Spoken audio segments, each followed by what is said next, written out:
You're ready to go? Thank you, Dr. Take it Doyle. away. All right. Good evening. I call this meeting of the Vista Unified School District to order at 6:46.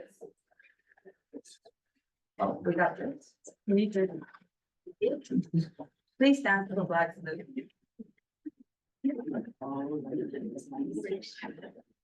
Place your right hand over your heart. Ready, begin. One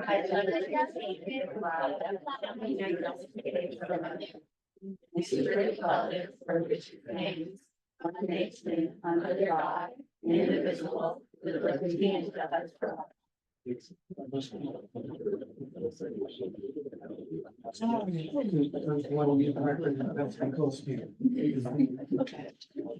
take roll call. Trustee Kelly. Here. Trustee Morocco. Here. Trustee Vargas. Here. I'm here. Trustee Smithfield is not here tonight. Our student board members. For Mission Vista, Allison Gaddis. Here. And if I say your name incorrectly, please correct me, okay, guys? All right, Christian Padilla. Here. And Gia Farias. Here. All right, thank you, student board members. And I have to make a statement that Dana wanted to be here as a student board member, but she's representing Vista High School at the varsity hip hop pom team at the jazz battle at the Capitol competition in Sacramento. I want people to know. Good excuse. Very good. All right. Next is to be our land acknowledgement. We acknowledge the Payom Kawicham, the people of the West, as the traditional land caretakers of the land on which this unified school district was built and its surrounding traditional cultural landscapes. Today, the Payom Kawicham are known as Luiseño and are made up of 7 bands: La Jolla, Paula, Palma, Pachanga, Rincon, San Luis Rey, and Saboba. We, Vista Unified School District, are mindful of the indigenous peoples in this place, and we pay our respects to the Luiseño, past, present, and future. We are grateful to have the opportunity to be part of this community in Luiseño territory and to honor their history, culture, and perseverance of spirit.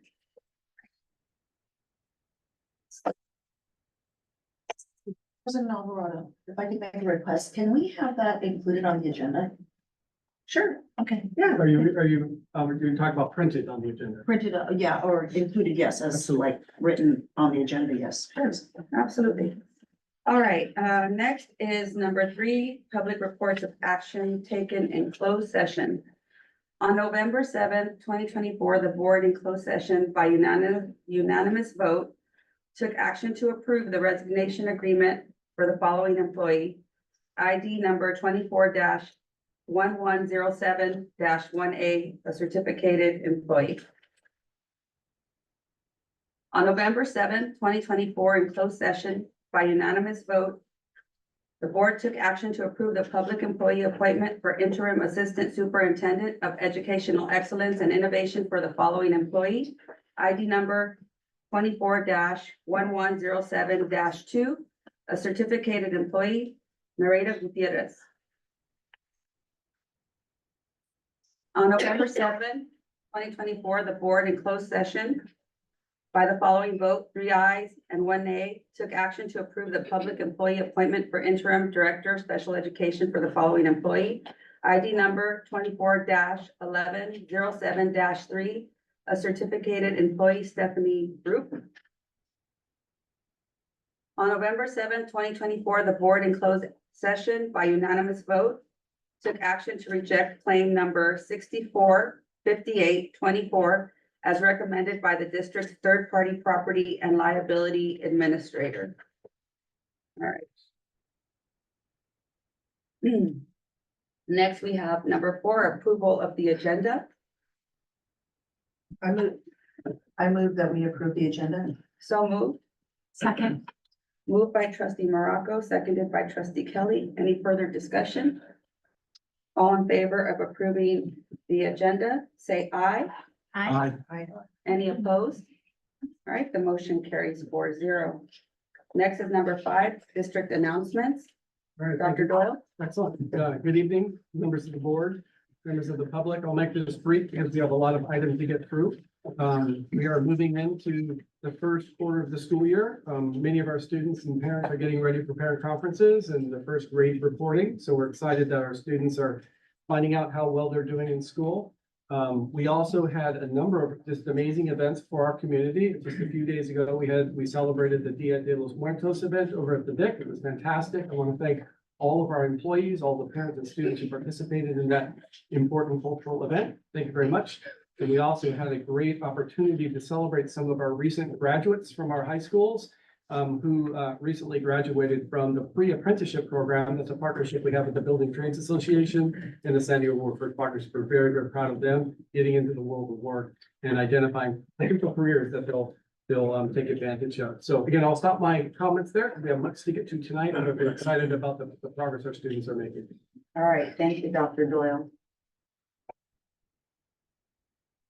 All right, next is item number 6, presentation by community members, public comments. Community members, any member of the audience who wishes to hold and speak to an agenda item or at the appropriate time speak to an item not on the agenda should complete a hold card and present it to the board secretary before item 2A or before the meeting begins in an effort to gain as much public input as possible. Individual speakers will be limited to 3 minutes or less. A total of 20 minutes will be held for public comments under 6A. The remainder of public comments will be continued after the completion of discussion action items if necessary. And I also want to remind everyone in the audience of our values of respect, trust, collaboration, and equity and kindness. And when you come up here, would you please address the board, and you'll have 3 minutes to speak. So the first person is Mia Ariama. If I say your name incorrectly, please correct me. It's Oriana. Oriama. Thank you. Yeah. Hello. Good evening. My name is Mia. I'm a senior at RBUB, and as a senior, we are all given the assignment to email you guys, our district board, with questions or concerns we have. I understand that this opportunity is given to us so we can earn CAPI points, just like this event. But my real question to you is, do you really take the time to read each one individually and answer them back with genuine answers?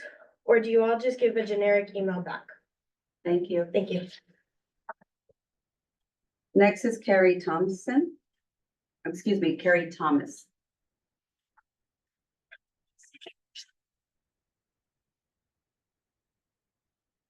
Hi, I'm Carrie. I just wanted to start off by saying thank you for listening to me. And I'm kind of sad that we had a meeting planned for talking about Vita and Rancho Minerva, and then it was canceled last minute. And we had to do stuff out in the cold in the parking lot, and it was still live streamed. So that wasn't a concern. But I also want to point out my disappointment in the lack of involvement in the major decisions that affect so many families and taxpayers, like all the decisions surrounding Vita, Rancho Minerva, Beaumont, and Bovier. You guys do surveys for various things, and there weren't any surveys about our opinions. And we did have workshops, but we could not contribute our opinions at those workshops and give suggestions. Instead, outside people were contracted to give suggestions. They have less interest than we do. And so I'm disappointed, and I just want to point out that this is why, you're asking for more money and you're not getting it because you don't listen to us. I just want to say that. Thank you, Ms. Thomas. Next is Angelo Chavez.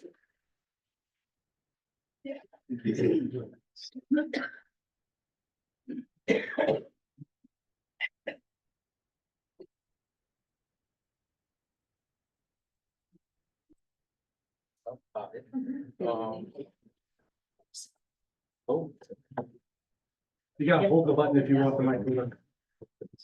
I'm Angel Chavez, and I just would like to say that I'm a student with, at RBV. And I heard that there are changes coming to our district board, and I was wondering would it affect students directly? Thank you, sir. Alrighty.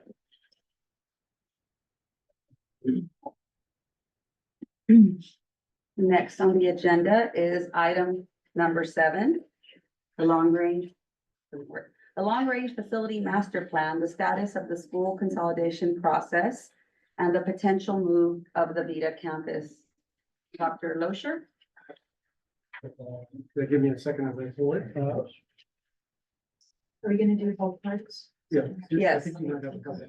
Yes. That's it. Okay.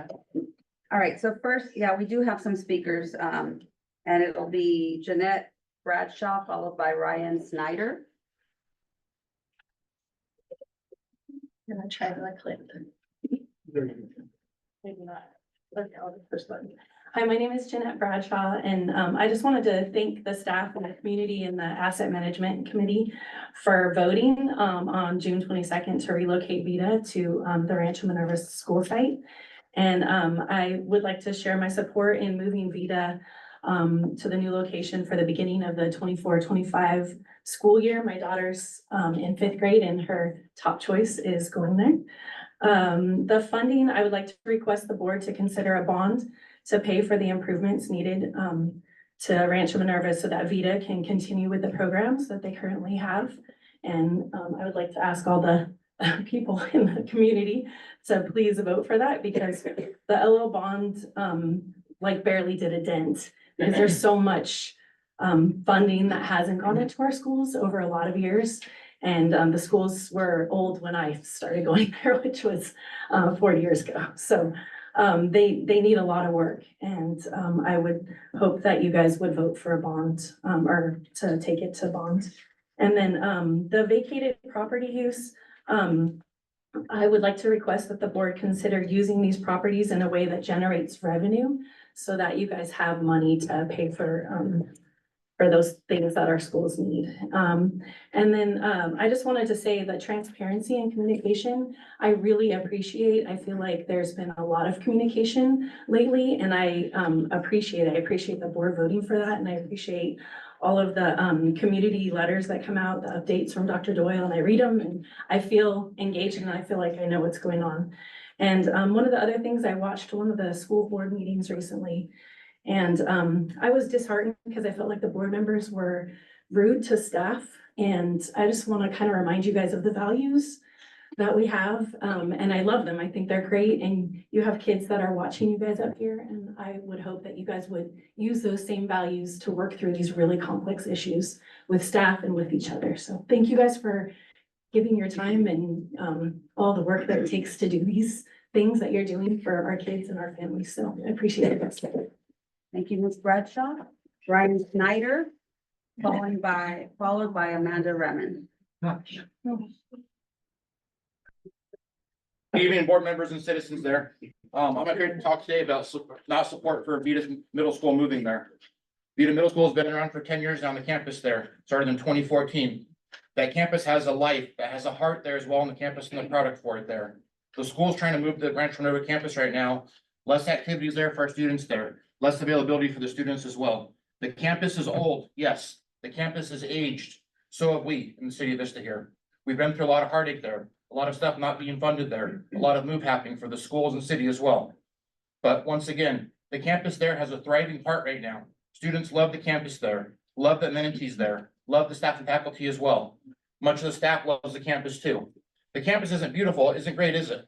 The campus has its flaws there, same as the rest of the city does there.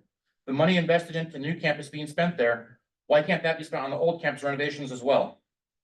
You're asking for more money from the citizens, more money to pour into the school district or the property as well from it there. That same money can renovate the old campus there. The old campus has a swimming pool on site. Old campus has a new theater on site. Old campus has a lot of opportunity for students there as well to learn and thrive in different ways from it there. We teach our kids at Vita right now to thrive and learn, be creative there from it there. They go through a process called GILS on the school there. You guys might be familiar with the process of GILS, taught to our students as well. I'm gonna go through the quick steps of GILS here real quick as well, and let everyone know what our kids are caught there at Vita. GILS, GILLS. The first one is grit to preserve, we never give up. The students there thrive with what they have on campus there. They make it innovative there. They make it adapt to what they have to learn from school as well, for the teachers, instructors there too, to make things work for themselves. Innovating through design, prototype solutions there. They thought of solutions on campus there to make the campus work for them, make it thrive, make it their home, make it their heart where they go to school as well. Learning through empathy, we seek to understand others there. A lot of staff want to stay put where they are at the campus there. A lot of students love that campus there. That campus is central located in the city as well for everyone to go to. That campus serves Vista Oceanside as well for residents in town there. Minerva's pretty far on the eastern side of Vista, isn't it there? Tucked away, small neighborhoods there.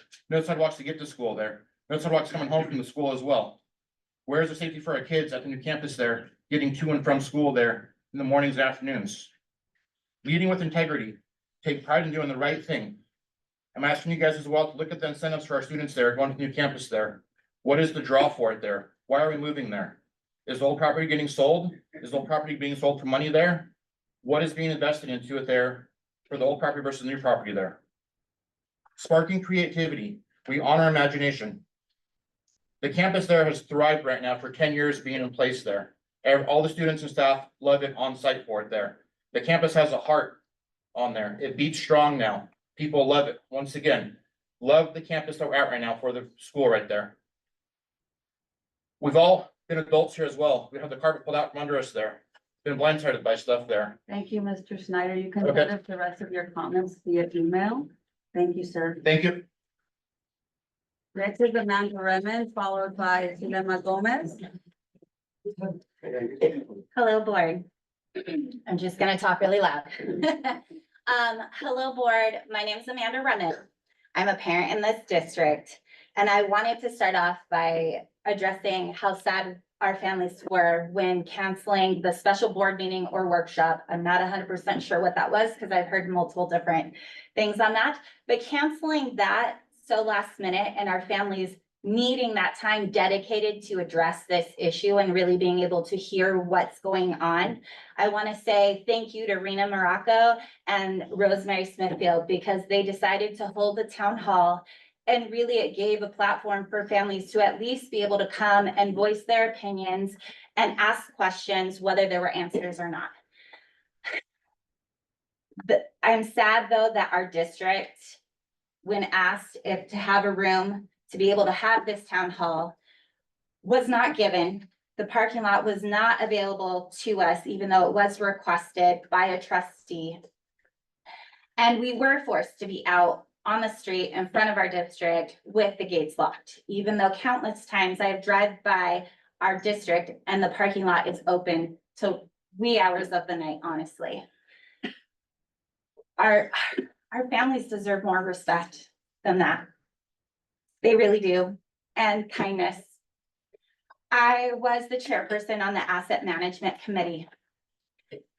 And that was a really difficult situation. And I went in that knowing it was going to be difficult. But wanting to make sure that our families had an opportunity to hear what was going on, the planning and everything.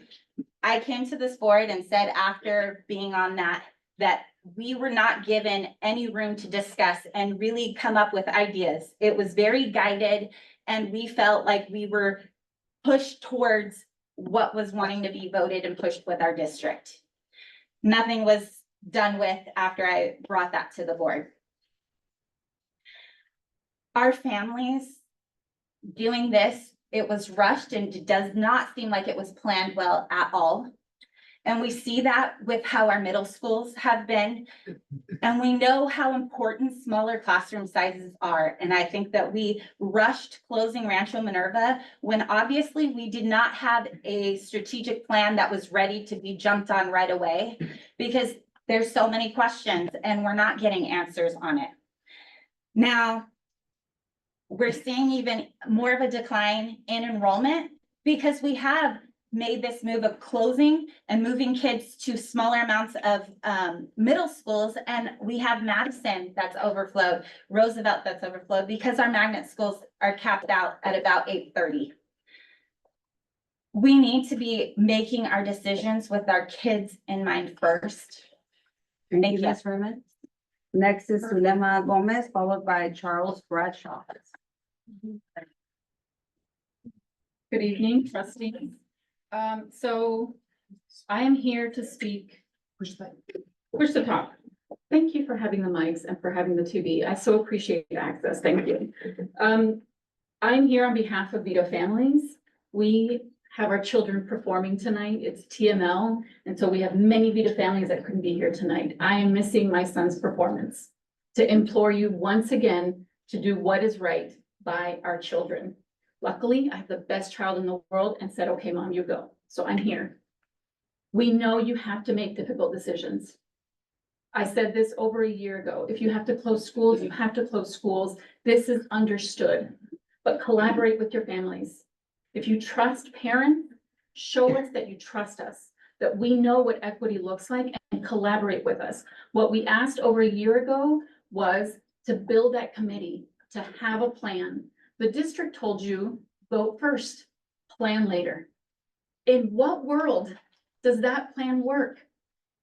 Plan for families. It's been over a year. We have had no communication up until this last month. Now we're finally here. We've had to make enough noise.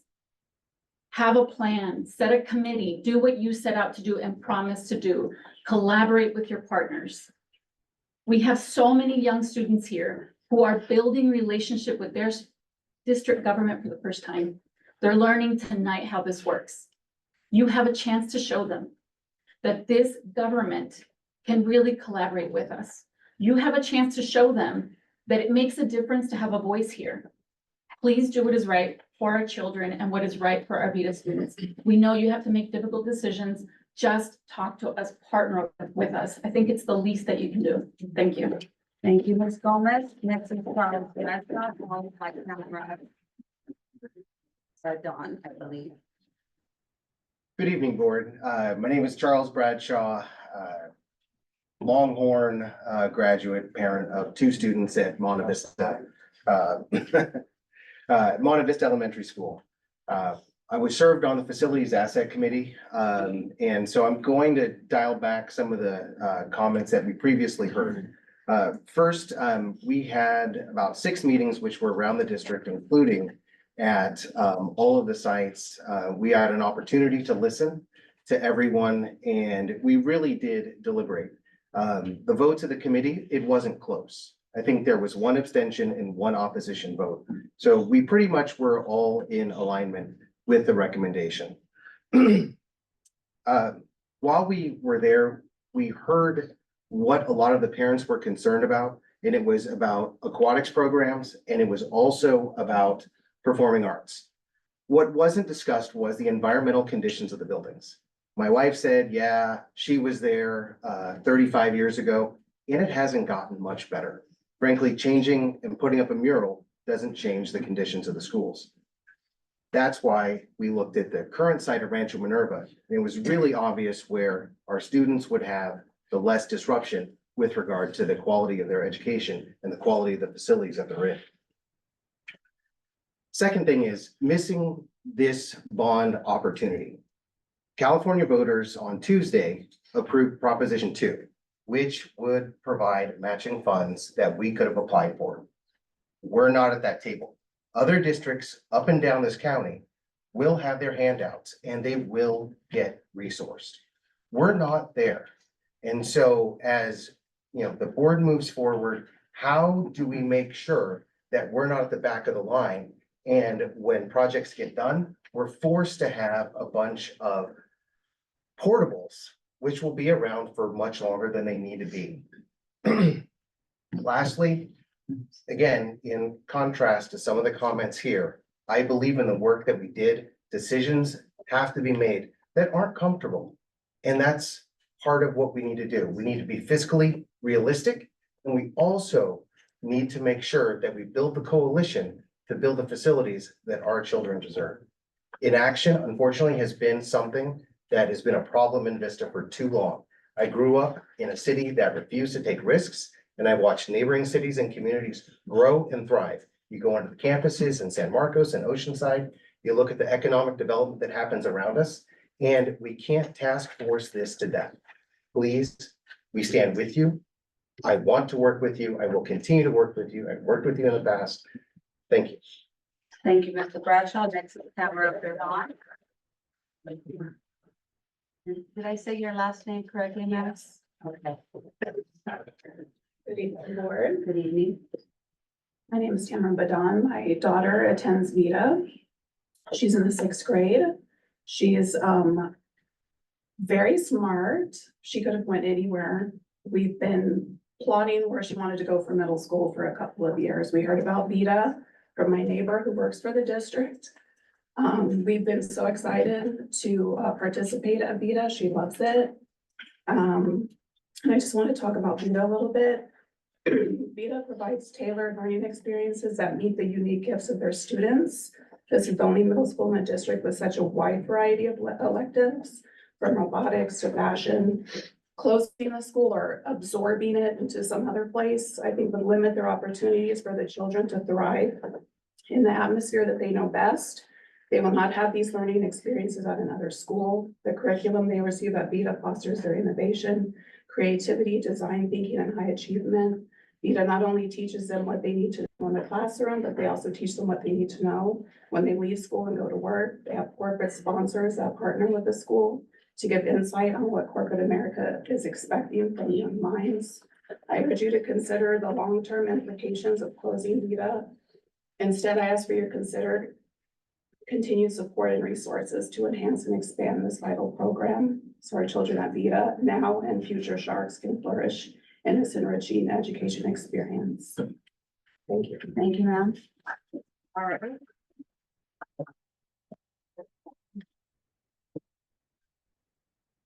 Earlier it didn't work. So I made the decision to bring it to a regular board meeting, so it could be live stream when I saw the amount of information that was going to be shared, and to prevent rumors from circulating, because there were many rumors circulating that were just unfounded. So that was my decision. In this context, it is live stream, it is in perpetuity on the internet, and we can all refer back to it to get the accurate information.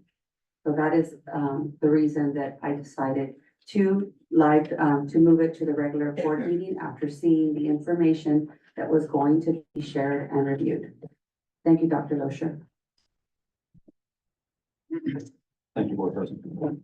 We're gonna let the push it off, so that way I don't have to hold it for the duration. So thank you for indulging. President Alvarado, Vice President Kelly, and members of the Board of Trustees and our student members. It is an honor to be before you again this evening for our annual cycle reviewing the Long Range Facility Master Plan. In looking at the Long Range Facility Master Plan, just an overview this evening, we're going to go into some of the funding aspects and some of the school consolidation aspects of this, including possible action items and further considerations for the board. We do have a rather concise presentation this evening, and we're going to start off on slide 3 by taking a look at the elements of the Long Range Facility Master Plan. Now, there are 2 specific sections of the Long Range Facility Master Plan, just so that we have an understanding on how this plan now lives with us. When a plan is developed, it's one thing, but now this plan is a living document. It has to be continuously looked at. And the division here is use and specifications. There's some overlap here, but generally use and specifications are items like capacity and utilization, considering conditions and assessments, educational specifications. This is the purview of staff to develop on behalf of the board after board's given directions. Now, there's some overlap here. Things like financial plans, these are some strategic considerations that require staff follow-up. But strategic planning is the purview generally of the board. These are financial plans, looking at enrollment projections, what we should do with that, and how it pertains to instructional programming.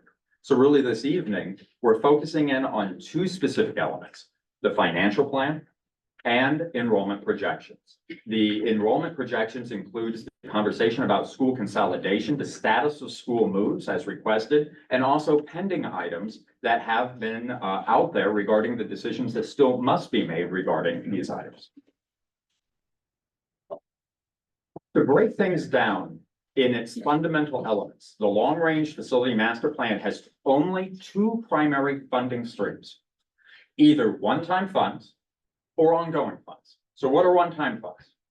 These are funds that you have become associated with specific funding numbers and different things, but we know them in the community by things like Measure LL. We know them as the certificate of participation, or what we call in the financial world Fund 40. These are developer fees that are coming in. ESSER funds from the federal government. These are all one-time things that come in. When they're gone, they're generally gone, or they require a long time to replenish. Ongoing funds are things that come to us, but might have some rules and regulations associated with it. That's the case with cafeteria funds. This is how we fund child nutrition services. We get that on an ongoing basis, but there's rules and regulations. We can only use a portion of this for facilities. That leaves our general fund as the primary fund to look at. So what are some of the key elements we look at when it comes to how are we doing? What are we monitoring? Well, we look at how are we doing with the community? Well, we get a transparency rating by an external provider, the San Diego Taxpayers Association. The highest rating is in the Class A's. We've been Class A for 2 years, and in this year, we're an A+. That means we have a perfect score for transparency with the public and what we present to the public, presenting all of our financial plans to it. What happens when we have external auditors? External auditors, they come in and they check. We have the county that audits. We have external auditors that just come in and they have that external service. They had no findings last year. But we also look at other critical elements. Measure LL at this point is 96.7% either expensed or committed. What are some of the other things we look at? Facilities 1 is our program that looks at all of the needs that are in on any given day. We are oftentimes over 2,000 work orders backlogged that we're trying to get to for our teachers and our students within the classroom. The long-range facility plan needs as of July 1st, 18 months ago, well, that was at 1.2 billion. We're going to see it's well over 1.2 billion dollars now. State funds, well, we do have state funds that are coming to us. Those are locked in at the rate at which they were approved. We're waiting for $21.6 million. There is no date that you can expect to see those funds that are known to us. Future funding grants, those are variable. There's usually have strings attached and requirements most readily and most often for a minimum of 1-to-1 matching dollars and oftentimes 2-to-1 or 3-to-1 matching dollars. And then state bond programs require minimum matching funds from the local source. How about our current project categories? What are we doing? Well, we really break these up into 2 ways when we present to the community and the board. One way we present it is just in general terms, other funding sources, gutters, flooring, roofing, plumbing. This is how we come to you on almost all of our projects that are not Measure LL based. That's because Measure LL had specific bond language the community voted on. What did that mean? Well, they had categories listed in there. A, B, C, D, E, F. They're right here on the screen for you. But what's critical on this is even at the time before the long-range facility master plan, going back to the development of Measure LL in 2017, it was noted that the district was in declining enrollment and there needed to be some right sizing. So a key category in there is category F, where we have said to the public, we're going to right size the district by removing portable classrooms. And where it's appropriate, replace them with permanent classrooms. What does that look like? Well, to date, we've removed over 140,000 square feet of portable classrooms. That's not according to us. That's an independent analysis from the Citizens Bond Oversight Committee that oversees our district bond. How much is 140,000 square feet? That seems like a big number. So let me put it to you another way. Our new elementary school, Beauvier Elementary, that we're constructing is total 80,000 square feet. This is like 1.5 elementary schools worth of portable square feet that has been removed, including the MPRs, the cafeterias, and other items. So this is a lot. So what do we look at in terms of the needs of what's happening? Well, there's a couple of ways to look at this, but we'll start by looking back over the last 5 years since about the time LL started to come into play. And if we look at 2 ways of looking at this, let's look first at the previous 5 years and then the next 5 years projected of needs according to the long-range facility master plan. Then we'll compare it with the previous 5 years versus the next 15 to 20 years. Well, here's what the long-range facility master plan tells us. At the end of the long-range facility master plan, the architects and engineers broke down a budget for all of us. And they said that the highest priority projects would be called category A, and all the groupings would go into category A. If I take category A and I subtract Beaubier from it, and I account for the escalation since the approval of the long-range facility master plan, and I cut category A in half for what's required over the next 5 years, not to build new Beaubiers everywhere, just to address the base needs of the district, that amount is $309 million for the next 5 years. That's where that number comes from.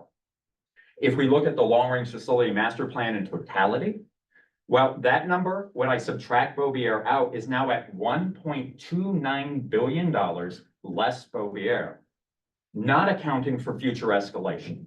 That's just where we are now. And that's the projection of what's there for the next 15 to 20. So how do I read this visually? On the first one, on the left side of the screen, everything in blue is what we've either done or are in the process of doing in some shape or form. Everything in the orangish red color are all the things that have to be done in the next 5 years to keep us operational. When I look at the right side and that right graphic, that's over 15 to 20 years. The blue is the same, the last 5 years. The gray is what we're supposed to be able to accomplish over 15 to 20 years to keep our district operational. Now, there's another way of looking at this as well. And the reason I bring this up is this is a first interim financial consideration. And first interim starts at the next meeting. That's where we do the first interim report for you. And there's a lot of elements in here. But one of the things that's always recommended by the state that we've discussed is that a state recommends that you set aside no less than 3% of the general fund for ongoing maintenance and deferred maintenance to repair a district. Now, what I've shared with you is that 3% is a little bit of an interesting number because it doesn't take into account how old the district is. What is the average age of facilities? What are the conditions? So this is the same in a district like Paris Unified that's building new schools all the time. They're supposed to set aside 3% versus Vista Unified, where we have a large portion of the district that has something called orange birch, which is a corrosive material that we used at a time of 60 years ago for sewers that collapses. It's all 3% that's recommended. And we have budgeted 3%. In fact, if you look for 21, 22, 22, 23, 24, if you see the trend, we've either budgeted 3% or just above 3% at 3.4%. So what you have on those columns are the years. And then you have the general fund budgeted amount. And then if I look at all of the other projects that we did, and I subtract LL out of that equation, we spent above that. We spent above that in 2022 by 15%. And then in 2023 by almost 100% over the budgeted amount from the general fund. In 2024, we spent at over 136%, only you know that number's misleading.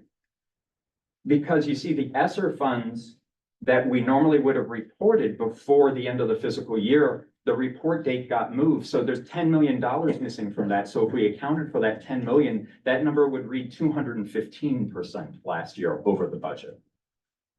Now, where are we this year? Well, this year, due to need, not to any extravagant cost, addressing the needs of our classroom, water breakages, all sorts of other things that have happened. We're at 25% of the school year, and yet we've expensed 94% of the budget for the entire year. Well, what are these things? Why the expenses? Well, we've talked to you about some of them. VAPA and the water break. And I know I shared with you that we would always try to apply for insurance, but the insurance company has deemed that our pipes have not been taken care of. They're not covering us. They've said they will not cover the facilities that have not been taken care of. That expense is now on us. That's the reality on the ground. And here is the general problem with that. The general problem of practice as we go into the first interim is we've committed all of the one-time funds. They're not available any longer. that creates a budgeting dilemma. Even as we're able to look at other probable solutions, we have a very serious budget dilemma. So I want to try and summarize it in the following way. A summary of the financial overview that we need to consider as we go into the first interim is that the general fund budget for the last 4 years has been significantly supplemented. It's been supplemented, though, by one-time or restricted funds that have been expense committed, or what we say is overcommitted. What do I mean by overcommitted? We have far more needs than we have for those items. For example, we've had projects that come back because of inflation and escalation way over, and now we are put into a dilemma. What do we do? How do we address athletic fields that do not meet CIF requirements? How are we going to address gyms that we have been warned do not meet CIF standards, and we've been given timelines and countdown clocks? And what new future financial sources do we have? We have no new sources known at this time. We do not qualify for Prop 2 as it's been presented to us. So what does this have to do with enrollment projections? Well, with enrollment projections, there is some crossover to this. So some implications to practice that the board should be aware of. First is our credit rating. As we go into first interim, what does that mean? Well, long before the facilities master plan addressed talking about enrollment and school reductions and other things, our credit raters, Moody's and Standards & Poor's, actually made notes and asked what the district's plan was to address declining enrollment. So what does that mean? Well, they want to know what our operational efficiency models and solvency ratings are, not based on one-time funds. In fact, the credit raters this year, it's the first time they're not looking at whether you have positive certification or not. They want to know if you have sustainability without one-time funds. That's the question they're asking every district in the country. They know that ESSER funds have supplemented a lot of things. They want to know what's next. They want to know if we're able to do that while still offering all of the educational opportunities for our students. They don't want to see us taking away educational opportunities to balance the budget. They want to know if we have support plans for students. They're asking new questions. So what does that have to do with long-term planning and all of your budget? Well, it has a lot to do, that credit rating, particularly when you're in a structured deficit spending model and the state budget is doing the things it's doing. Well, if we can't make payroll, which is what we use reserves and other funds for, that's why we have healthy reserves to mitigate some of these. If you can't make payroll, you have to sell something called tax revenue anticipation notes. That's like a short-term loan. That's like a going down and taking your paycheck and turning it in early, okay?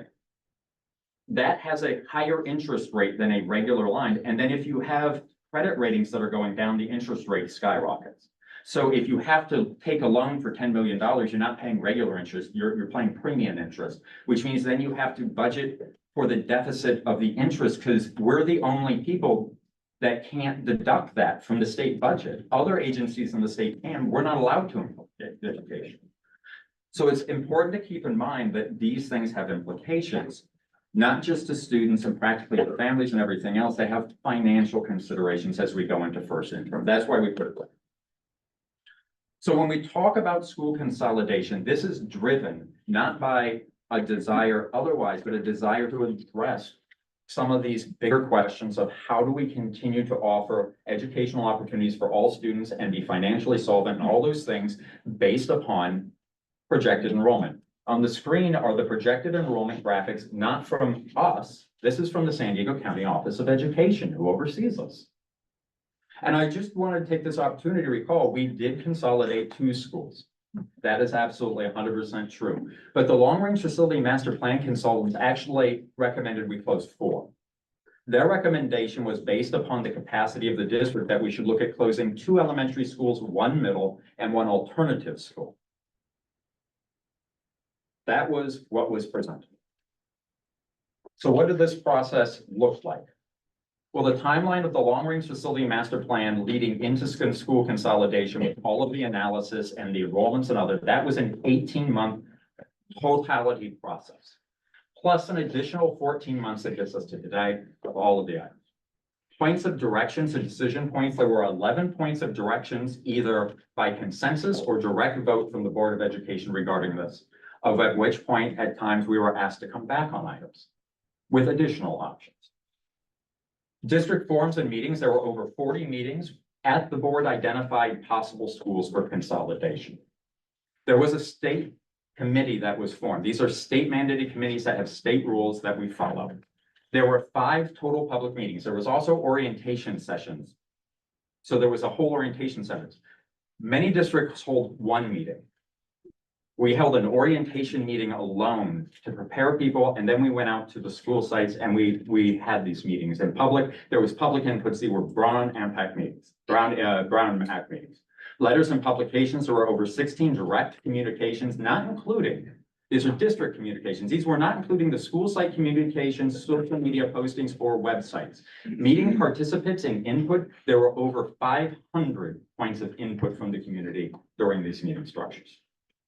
For press articles, there are 15 articles that were published in the media, many of them by district press release, asking the media to please get the message out to the community. All of these items are on the website and have been since we started the process in order to have them available to the community. They are published there now. So what happens for the review in this? Well, we've been going through review cycles on the long-range facility master plan. For our current timelines, the summer was the time of move, getting the schools moved in place and seeing what was happening. In fall, we had planned to come back with reports for those moves as we had in future direction. Why fall? Well, there's 2 different processes that takes place. When you're consolidating schools, you do it by the end of June. That's the state timeline. When you move schools, you do it by December, at the end of December. So you notify families. You may recall we had a discussion about moving Beaubier's location in November and December of last year. That's the school move timeline. Vita would not be a closure. No suggestion of closure is happening with Vita. It may be a move. When we look at winter, that's when your final vote timeline comes along, the December timeline. And then we start the notification process and we start community discussions about what the notification is. Winter and spring are preparation and action plans that we go into place. For community and school interaction work, December's generally are the community forum starting after we get a consensus from the board as to where we're going. January is the community notices, which are legal items that have to take place. And in this case, it says if warranted, we don't have a date of Vita's move. We can't tell you if we're going to issue something until there's a decision made on a date. January through June is ongoing meetings and updates. You may recall from this process from last year, the superintendent, the assistant superintendent of HR and myself went to all the staff meetings.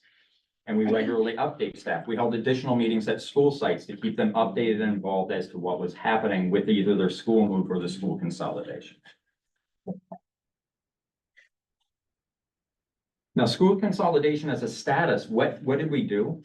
Here's an overview. For the moves, all school moves have been completed and closed out. What does that mean? That means there are no known action items in facility 1, which is where we kept track of all of them, of anything left. The last item was there was a wobbly table at a school and it took 3 attempts to repair. It had been lost. We found it. We got the table. That was the last known item. Now there's a question about what about shared classrooms? What happens with that? Well, we need to define what we mean by shared classrooms. I'm a secondary school person. That's my background. That's my principalship. Well, for secondary schools, we really define shared classrooms as homeroom. Do you share homeroom? Because a lot of teachers, they have multiple teaching assignments. They may teach athletics and also teach science, and rooms get moved. So we talk about homerooms. There is one teacher that is currently sharing a homeroom in all middle schools.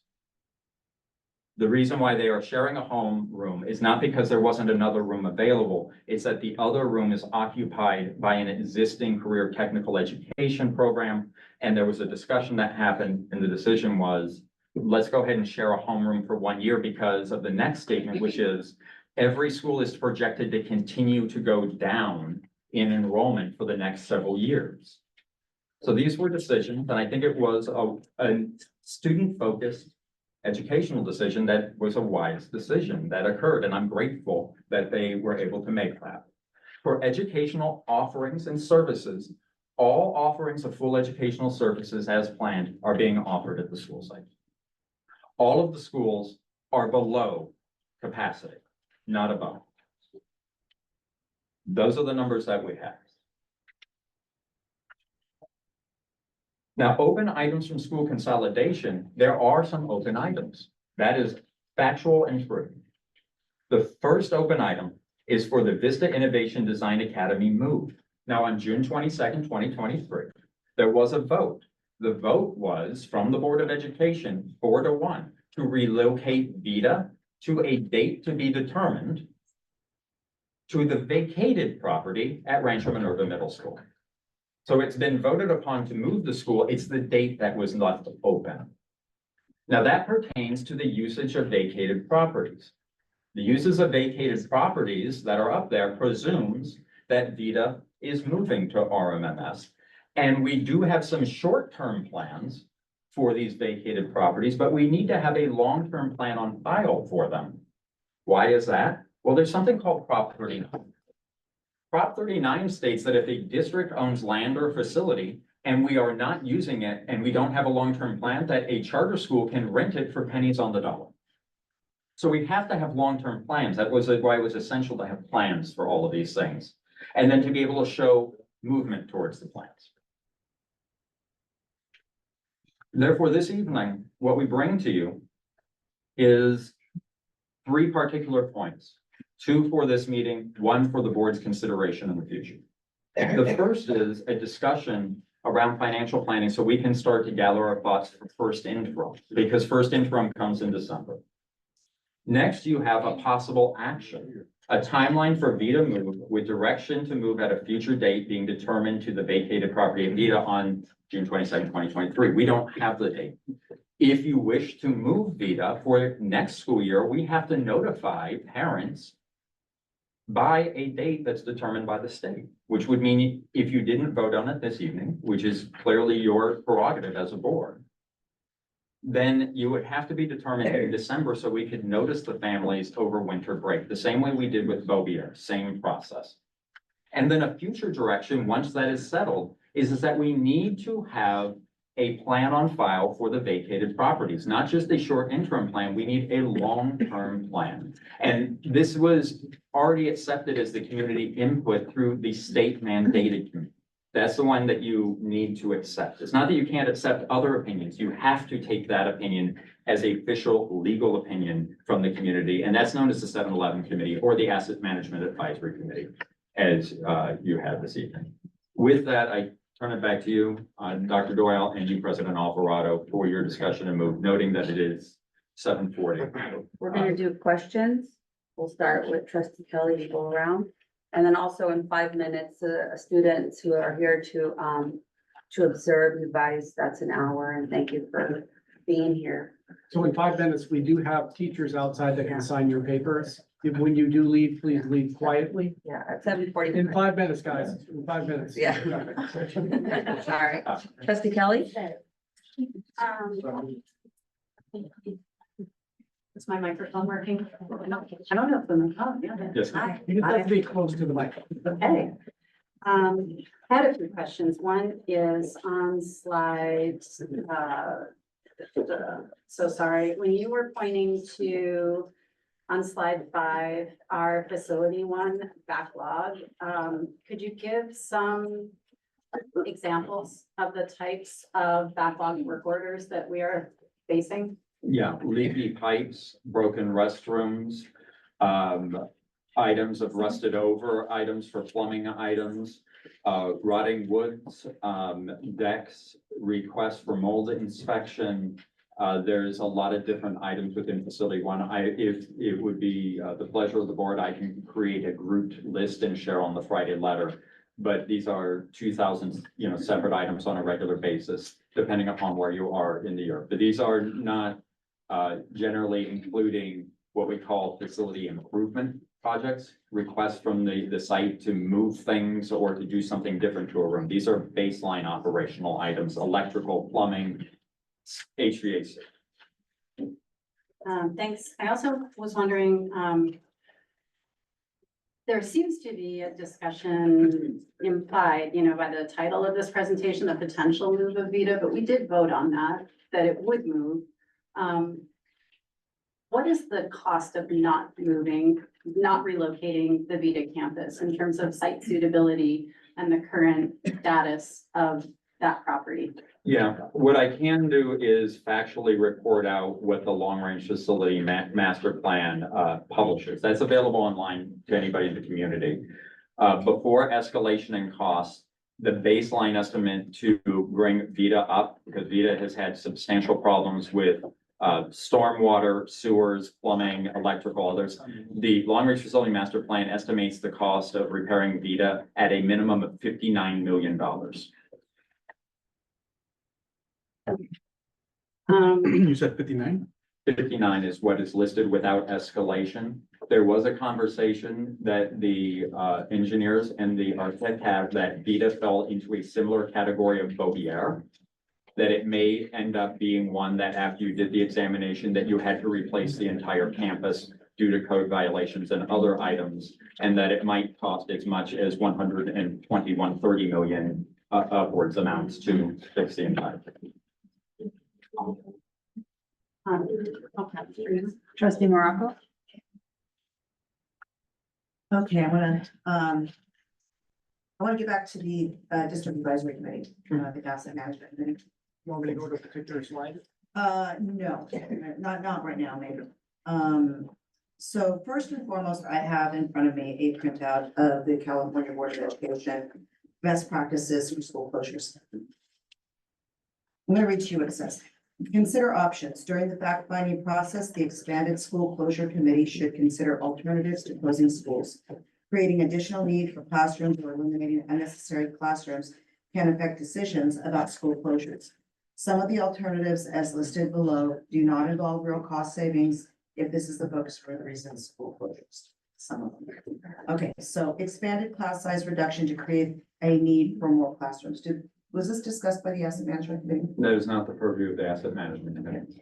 Dispose of excess portables or leased facilities. Was this discussed? That was not the direction of the asset management committee nor called for in the state. Well, this is from the state. It is not referenced to the asset management committee. Closed surplus classrooms. Was that That- discussed? Not by the asset management committee. That was the long-range facility master plan that did those things as that committee. Okay. Did we have a committee to discuss school closures? A Brown Act committee to discuss school closures? Did we form a? A Brown Act committee, yes, the asset management committee was a Brown Act committee. Okay, so, but it did not discuss these things. I have more. Mhm. Restructure grade configurations to balance school enrollment. Was that discussed? That is not a subject of assets. Okay. Reorganize attendance boundaries. That is not a subject of assets, a separate group of people like that. Use surplus classrooms for other district functions. That is not a function, well, that was a function of the asset management committee and they made recommendations on that, including the use of Beaumont as an alternative source for the district for other items. That's listed in the asset management committee. Enter into joint use, joint occupancy agreements. That actually is an function of asset management and they made a recommendation on that. Okay. Enter and convert to community day school use. Actually, yes, that within, they don't call that specifically. They used a broad topic saying, consider it as special education of any function for the district. They did not name programs because programs are not the purview of asset management, just general facilities. Convert to a small high school.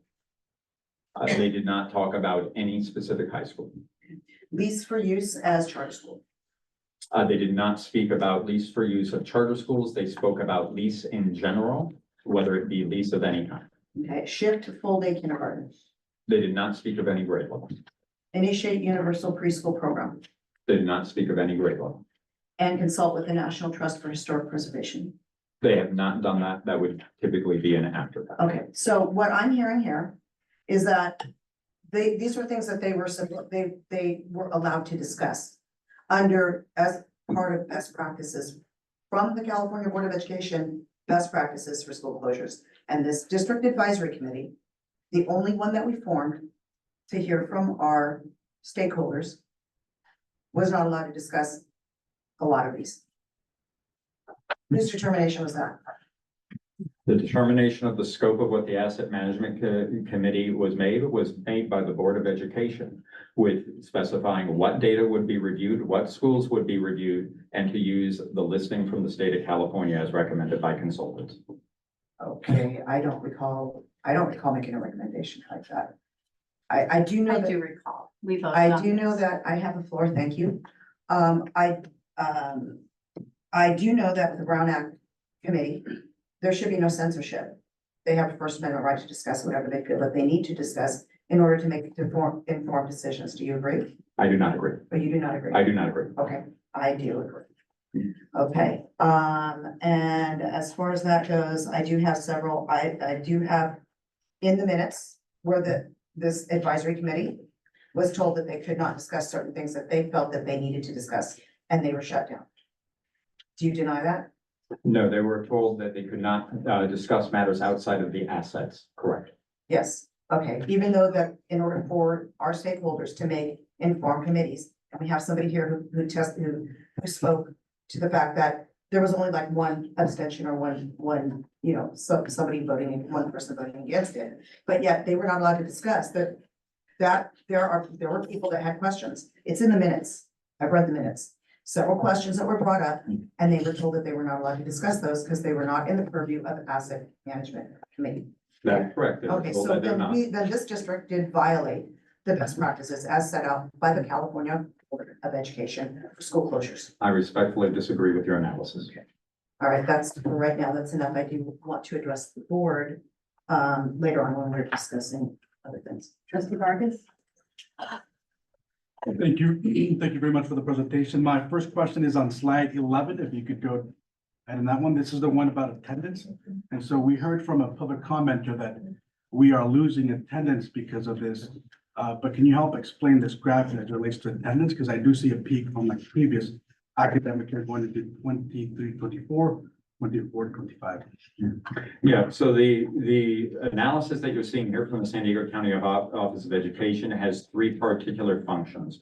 One is enrollment, which is the dark blue. The second is general average daily attendance according to what's called P2 period 2 reporting. And the other one is what's a percentage of ADAC bits. That's a yellow line. So what you're seeing with the dark blue is we have continued declining enrollment. We are continuing to decline as projected. We don't see a difference in that at the moment of any significance. What you're seeing with the P2 analysis is you're seeing that there was a higher percentage and then a lower percentage as we went along, which was pretty typical for most districts. Vista is actually above most places in the county and the state right now for attendance, where how many students are coming. The yellow line, when you see that dramatic zigzag, is because there was a change in rules in this process. During the pandemic, the state changed the rules and they went to a 3-year rolling average and they suspended some things for a while. And that's why you see it peak out. It actually goes over enrollment for a while, then it drops down, and then it comes back up. So that's what those three graphics represent. Got it. Next question is around, if a campus is deemed unsafe by the state, do we have the option to still send students at those school sites? No, you do not. And typically it's deemed unsafe. We've seen this locally that has occurred where a city, Where at? Oceanside Unified School District, where an elementary school was deemed unsafe and closed, in which case nobody has any input. Okay. You must do it. Perfect. Next question, I know that we use some of the developer fees, Fund 40. How much funding do we have left on Fund 40 to, for future projects? Well, all of Fund 40 is overcommitted at this time, meaning we have more projects sitting on Fund 40 than we have a capacity to execute. Same with developer fees, which are a separate one. So we're going to need to come back to the board and ask for you to prioritize the remaining projects. So that way you can determine the final priority of those, because based upon what we're seeing for escalation, we are well overcommitted in all of those items. So we're overcommitted, we didn't put a bond for it in this election cycle. What other options do we have for funds? You can touch the general fund, or you can wait. Got it. And then I have one recommendation. Do you want me to wait on that recommendation, or do you want me to put it forward? Recommendation, Maybe finish discussion. finish discussion, then we'll look at the Perfect, recommendation. thank you. So my question is regarding, the statement you said, you talked about the state bond that was put on the ballot for school improvement, and that we are not eligible for that. Could you elaborate why Vista Unified is not eligible for those bond funds from the state of California? Yeah, you have to have, so all of our existing Measure L projects have put in for any state matching fund. You have to have other matching funds available. So you have to have matching funds available to meet the requirements. They're gonna be publishing those. What they've said is that they're really breaking things down into a few different major categories. One is the requirements for small school districts, and we are not a small school district. So small school districts will have one function. We've been informed by the California Association for Fair School Housing or for Adequate School Housing that every notion of this bond is you would have to have an existing bond on the books to provide matching funds for Proposition 2. An existing bond, like a new bond that would have been voted on by the voters this past Monday. That's what's been presented to us. My next question is concerning, the facilities that we have that are in dire need of just basic, everyday routine maintenance. How does that, relate to the Williams settlement findings that we have like a yearly, we have a yearly checkup, if you will, from the county of Department of Education? And what does that mean when they come to our facilities and say we have sewage problems or bathroom problems at some of our oldest sites? I believe, Dr. Lisher, I believe she's referring to the fifth report. Yeah, and I was gonna lead with that. There is an official state document called the FIT report. We can share a copy. It's actually in every school's school accountability report card. It's part of the listing. What is the FIT finding of the school? And we conduct our own FIT report, but what you're referring to, President Alvarado, is the county does an auditing. They also confirm. So that way it's not just us assessing. They gave VAPA a rating of fair, which is a very low rating. And to talk about why some facilities receive that, VAPA being actually representative of the same age grouping of schools as Vita, Beaubier, the old Beaubier, and a few others. They found that there were significant electrical upgrades that need to be made, plumbing concerns, sewage concerns, other concerns of that facility. So they give it a maximum rating of fair. All right, that is all for me. And then we'll go around for recommendations or discussion. Another round of discussion? Yeah, I want. Okay. All right, Trustee Kelly? Thanks. To understand the options that we have at this point, slide 15, that are open, can you clarify about Prop 39, and the time triggers? Yeah, so there's current case law around Prop 39 that works in the district's favor. So just to clarify, because many of us know about Prop 39 after it was released, was any open space on a school site could immediately be claimed by a charter school at a rate that is way below market value. So it was to a charter school's advantage to do that rather than to lease a commercial facility. You could get it far cheaper and it would include other things. Currently, the reasonable definition is you need to have a reasonable plan on place, which is what are you doing within the next 2 to 5 years with that property? What are you doing with it? So that way, if a charter school makes a claim on it, we can say we have a plan in place for it. So that's just a broad overview to try and answer your question. And then, on slide 16, that timeline, where we could give direction this evening or at the December meeting, for a move that would be as early as the fall of the 25-26 school year. What if the board do not give direction in November or December?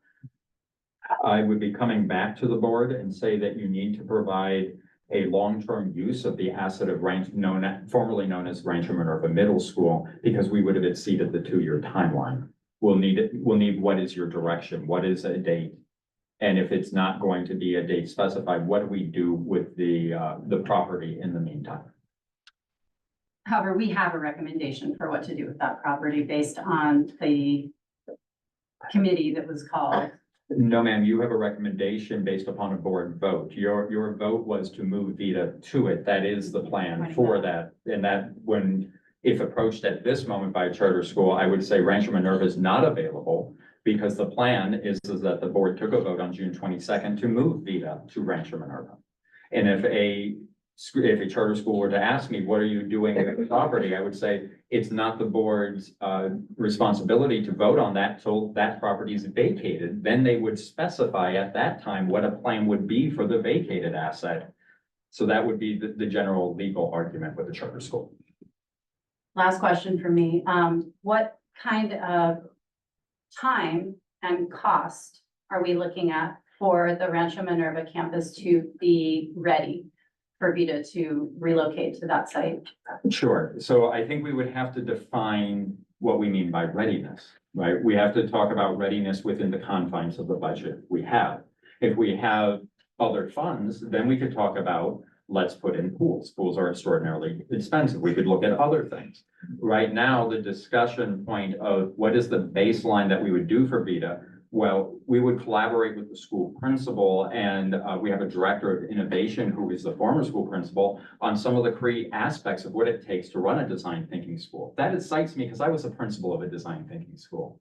So there are attributes we'd look for and are going to be ones that we would develop and could develop before the new school year. Things like the design elements in labs, robotics labs. They've been specific that the arts program and there's space there that could be developed into a black box area for that. Those have already been, but we would have to come back to talk about other elements like on-site pools. We don't have funds currently available to have that discussion. Now, nobody said we're closing the other pool. That's never been discussed. What has been said is we would have to discuss what we do, and there is time to do that before the beginning of next school year. Other work to be done that's slated are things that are generally having to do with Rancho Minerva, that former site's age, building envelopes, painting other things. But you typically trigger those when you know students will be moving in. That way it's fresh and ready to go, and it's not a sitting asset that's deteriorating after you make the renovation. Thank you. Trustee Monica? Yeah, I had a couple more questions. Was Dr. Shigela ever consulted about what, how he felt about what to do with Vita and Rancho Minerva? Was he ever consulted? I've spoken to Dr. Shigela about that topic. And what did he say? He said that he would want to know what we would do about a theater space. He would want to hear more about how we would go around and look at design spaces.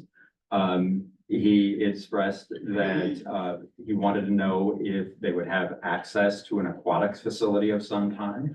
And what we talked about was some of these things are questions that can't be answered till we know about some funding items that were pending.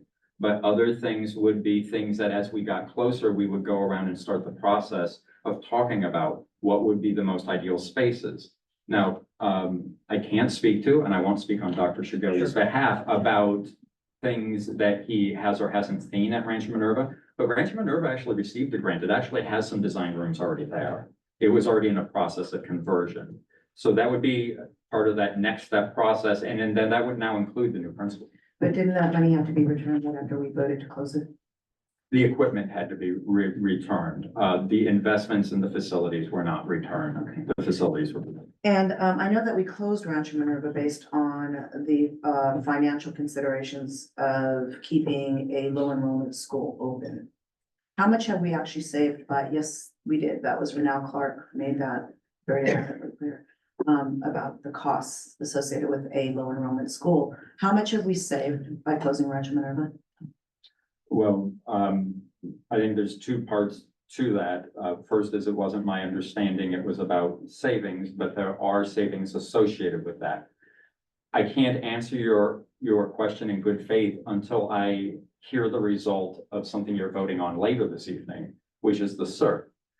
Why is that? Some positions are no longer in existence. Positions like school principals. We say, for example, things that are easy to specify, about $140,000 a year off of utilities. A principal position with benefits would be about $200,000. An assistant principal might be a certain amount. So we could give you those numbers. But until we know the full result of the SERP, I couldn't tell you how many full positions wouldn't be continuing on. In general, regarding that, I can place specifics in the Friday letter.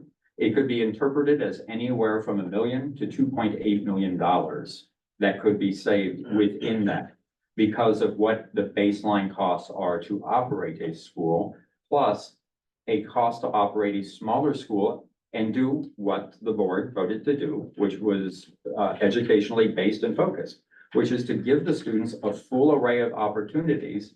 Even though there is a still smaller student population, you have to provide more teachers to do that because of master scheduling at the secondary level. And there were over allocations to the school, so Okay, that's it. so, and I hope that when you do give us that number in the Friday letter, first of all, I would ask that that information be provided to the public, not just to us in a confidential Friday letter. But when you do that, I would like to see you take into account the Verizon grant that we had to give back the money for, as well as the community school funds, taken into that consideration. Thank you. One moment, please. Trustee Vargas, it is 8 o'clock, so our student board members, you guys have been here for a long time and you probably have lots of homework. But you're welcome to stay if you'd like and listen to more about this agenda item. Trustee Vargas? Yeah, with Prop 39, is it priority to charter schools or are there other government agencies that have priority? Priorities to charter schools. Got it. And so if the decision is made to move, I'm so sorry. If you guys want to ask questions, you can stay up and you can ask questions after him said that reminder. I'm just trying to honor your time. I'm so sorry, but stay if you have questions or comments, okay? then you got questions? No. My second question is, if Rancho or Vita is moved to the Rancho Minerva site, now we have another vacant lot with the Vita site. And so at what point in time would you expect us to discuss that if that is to move forward? After a vote of the date of the move of VIA, I would have to come back for a final review of what was presented and accepted from the Asset Management Committee as recommendations, then the board would have the prerogative to vote. Now, recall that when you receive recommendations from the community, these are recommendations. And that is what they are. And they made specific recommendations, but the board would have the prerogative to vote on what the actual usage would be. And can you remind me what were some of those recommendations? Some of those recommendations included use for workforce housing development, joint use development for things such as art programs or theaters or other items. Those were the broad overview of the recommendations of the asset management. Yeah, thank you. All right, so now we'll go for recommendations. President Alvarado, I have notes that I took from the speakers from the town hall that Trustee Smithfield and I conducted. Would you guys like to hear some of the, I can consolidate them very quickly. Is that the will of the board? No. Yes? Okay. Had quite a turnout. We had about 40 people there, and we had several people speaking, mostly parents from Vita. That basically that they were all in support of not moving Vita to Rancho Minerva. That was they talked about. They felt like there was not enough transparency. That this was sprung. Some people were saying it was sprung on them at the last minute. They had more communication. There was one young student who spoke twice about how she would like to, she lives in the area and she would like to keep Vita over there so she could walk to school because she's never been able to walk to school. There was a teacher, former teacher at Rancho Minerva, as well as a former librarian who spoke about the devastating impact that this school closure and busing these kids across town has had. I heard from several parents and families that were talking about how crowded Roosevelt was. And Madison as well, and how they're bursting at the seams, that this idea that they're underpopulated doesn't seem to be the perception of our families.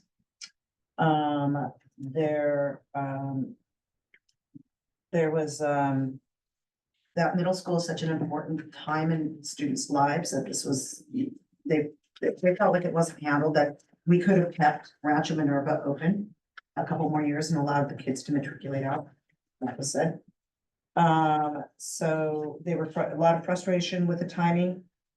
That, you know, there was, they felt like, Rancho Minerva is unsafe, that there's no sidewalks and walking there, presents a problem. And that it's not centrally located and that causes a problem. So that's just kind of in a nutshell. Those were the overall, basically, that was, most of the parents were in agreement about that. Trustee Kelly, recommendations? Well, you know, slide 7 hurts my heart, and gives me a lot of anxiety about how this district is going to care for our facility needs. And, you know, we didn't make our decisions lightly about, consolidating schools. But it's like when you lose half your income and you have to cut your finances in your home budget. We don't have the luxury of keeping under enrolled schools open. And I think we should consider, I'd like to suggest that if there's board consensus, we move forward with a decision this evening to relocate the Vita campus in the fall of 2025 to the Rancho Minerva school site. I completely disagree. We're seating a new board in a month. We can wait a month and allow them to make that decision. Yes. Trustee Vargas? I'm seated, so I'm here. And I was voted to serve 4 years and I plan to do that. And so with that, you know, I would concur with the recommendation. You know, thinking about student safety, you know, we can't be put in a place where we have infrastructure that's falling and puts our students at risk. And so with it, we have a newer campus with Rancho Minerva. It is definitely, you know, not the perfect campus, but I know that, you know, that's part of the work that comes out there. You know, we vote on this if this board decides to move forward, you know, to try and mitigate some of these issues, concerns.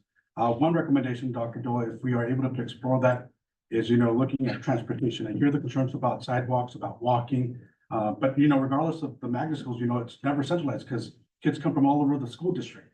And so with the, you know, if we can look at the budget, I know it's going to be tight, but as we have that discussion in the spring, you know, I would definitely, you know, like to see that if, you know, this decision is carried forward today. Thank you.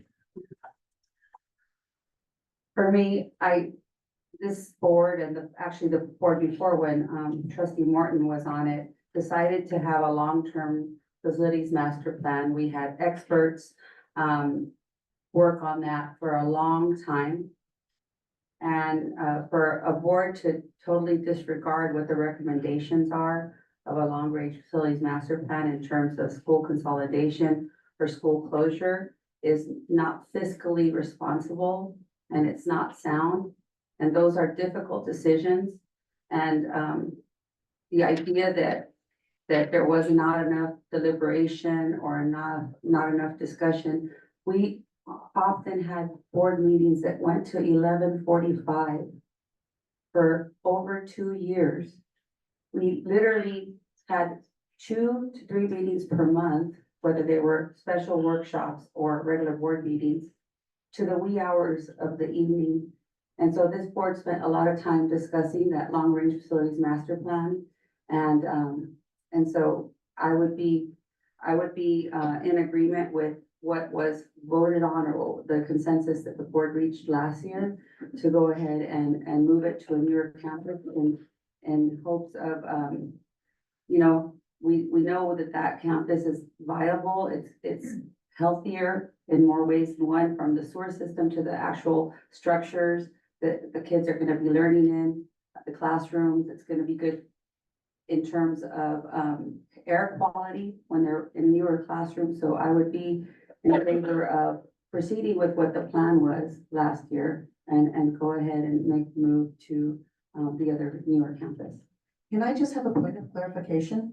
When I brought up about the fiscal concerns of why we closed Rancho Minerva, you, and you all said it wasn't fiscal. So can I have a clarification?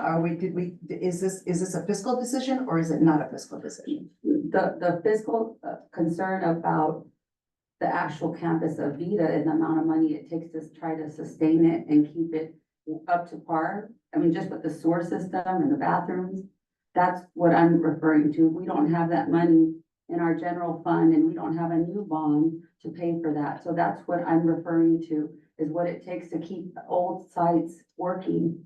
And with all due respect, we were told that we had to close Beaumont because it was obsolete and the sewers were gonna collapse and it was so horrible. And then suddenly we can keep it open another 2 years to put kids from Beauvier from over there.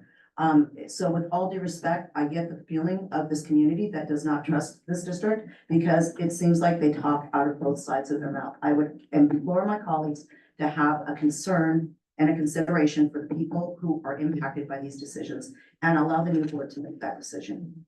Yes. We're just following the recommendations in terms of like the life of each campus, and there was definitely like a time frame for each campus. And that's what the long range facilities master plan. And that time frame included Beaumont, which was told that that walls were gonna start collapsing down. Dr. Losher said that. And a lot of people heard that during those. I disagree. The site is deemed to be at end of life, but it's not past end of life. And we specifically asked in the discussion about relocating Beauvier during construction for a limited amount of time, not to exceed 2 years, if the Beaumont site would be safe for those students, and the evaluation is yes, it is. And why can't Vita be safe for several? Because we don't have $59 million. But it's not gonna collapse tomorrow. It was in better shape than Beaumont was. So that gives us more time. I disagree. So, along with that, look into, transportation routes and options for our students. Collaborate with the city and make sure we have safe walking zones to and from, but also looking into transportation. And, Dr. Dole, there was another rumor that said something like the city didn't want a school over there. Could you clarify that for me, please? I did talk with the city manager about that question. There has been no conversation with any city official about the use of any of our school facilities. That's not in their purview. And they corroborated that no discussion has been had. And that they're supportive of the district and the will of the district, where the district makes decisions. Right. Okay, so, any more recommendations? We have consensus? Do we need a motion? See if I can restate. I make a motion to relocate Vita, the school known as Vita, to the property located at, Point of order, we already voted on this. What's the question item? It doesn't matter, that was the motion, that was what we voted on. respectfully, I haven't finished speaking. You may dispute the motion once I finish my sentences and complete making the motion. Thank you. Trying to help you out, so you. You're not helping Well, at word all. it correctly. I make a motion that the move of the Vita campus to the Rancho Minerva Middle School site be slated to occur for the 25-26 school year. So moved. Do we have a second? I second the motion. Further discussion? Seeing none, we'll take the vote. All in favor? Aye. Aye. Any opposed? Nay. The motion carries 3-1. We'll take a 10-minute break, return.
back from recess.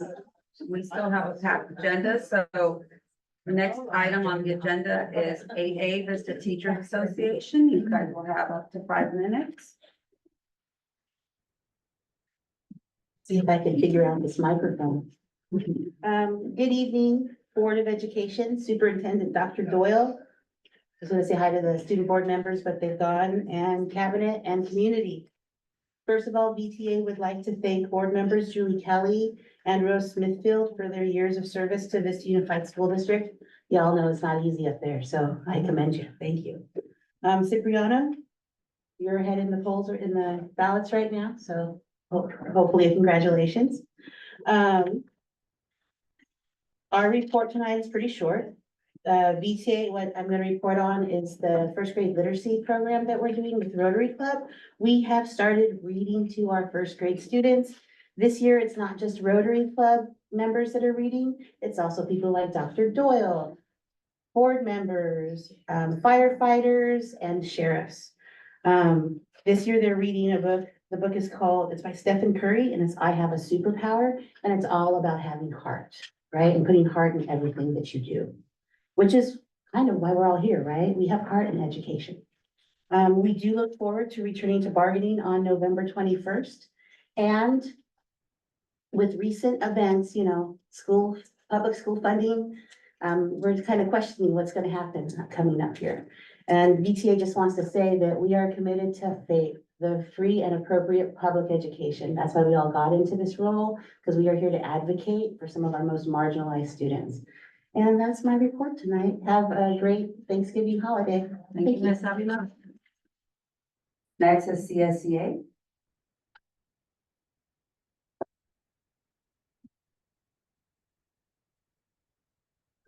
Good evening. I will say I do like speaking into a mic. As a professional interpreter, we're used to mics, and I tend to want to project my voice when there's no mic, so I love that I can speak softer tonight. Good evening, board members, superintendent, cabinet.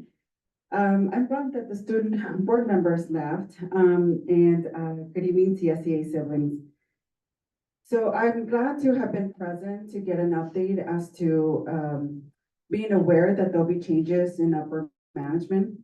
You know, as you reported, what happened in closed session. And I just want to say that the reason I'm pointing it out is, I know I mentioned this to Dr. Doyle earlier today, and we asked that the district be very transparent and communicate changes that happen at any level in the district to classified staff. Never assume that we're too separated from upper management, because it does impact us too. So people do want to know. So please just keep us in the loop anytime you can. We appreciate the over communication than none at all, just like our value states. Transparency and honest communication leads to trust.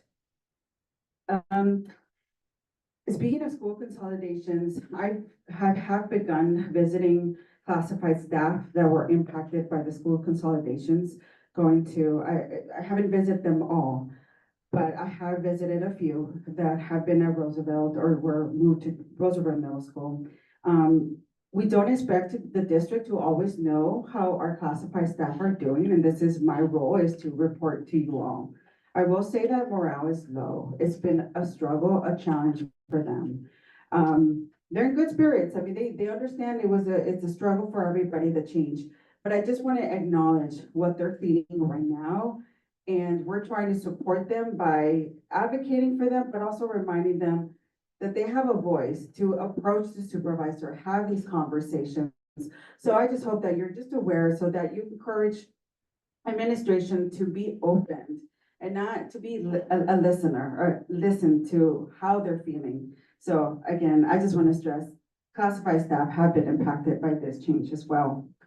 And why am I putting emphasis on this is I want to reiterate our goal of retaining employees. We hear a lot about recruiting new employees, but it's important to talk about what is the plan to retain classified employees as well.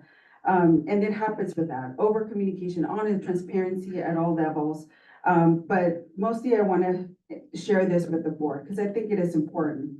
I just learned this week that 2 bus drivers resigned.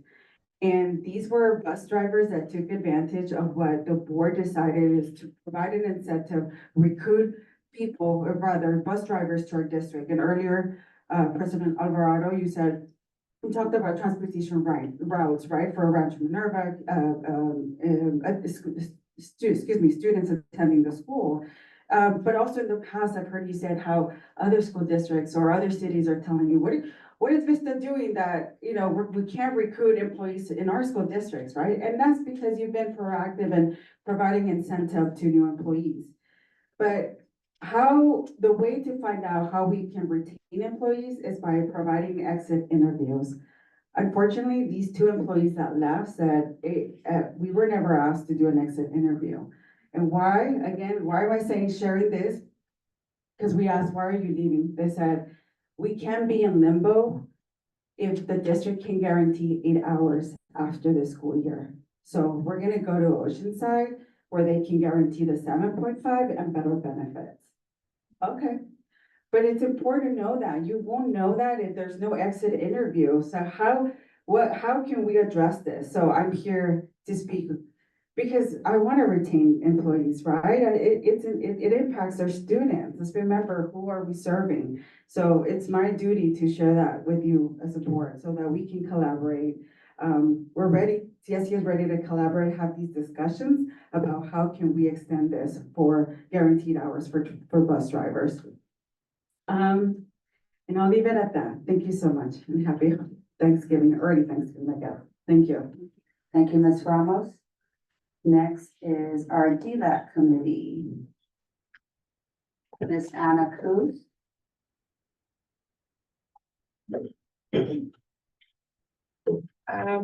Buenas noches.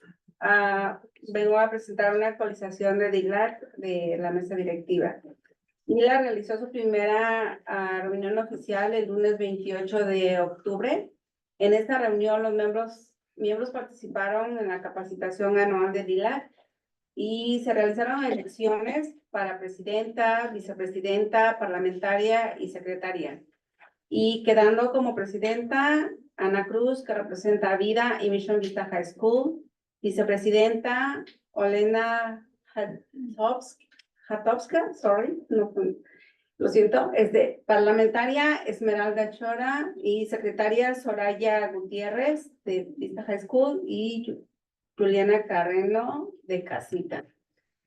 Se cumplió con el quórum de 18 asistentes de 22 escuelas representadas y cumplimos con la tarea número 5, que es revisar y comentar sobre los procedimientos de reclasificación del distrito escolar.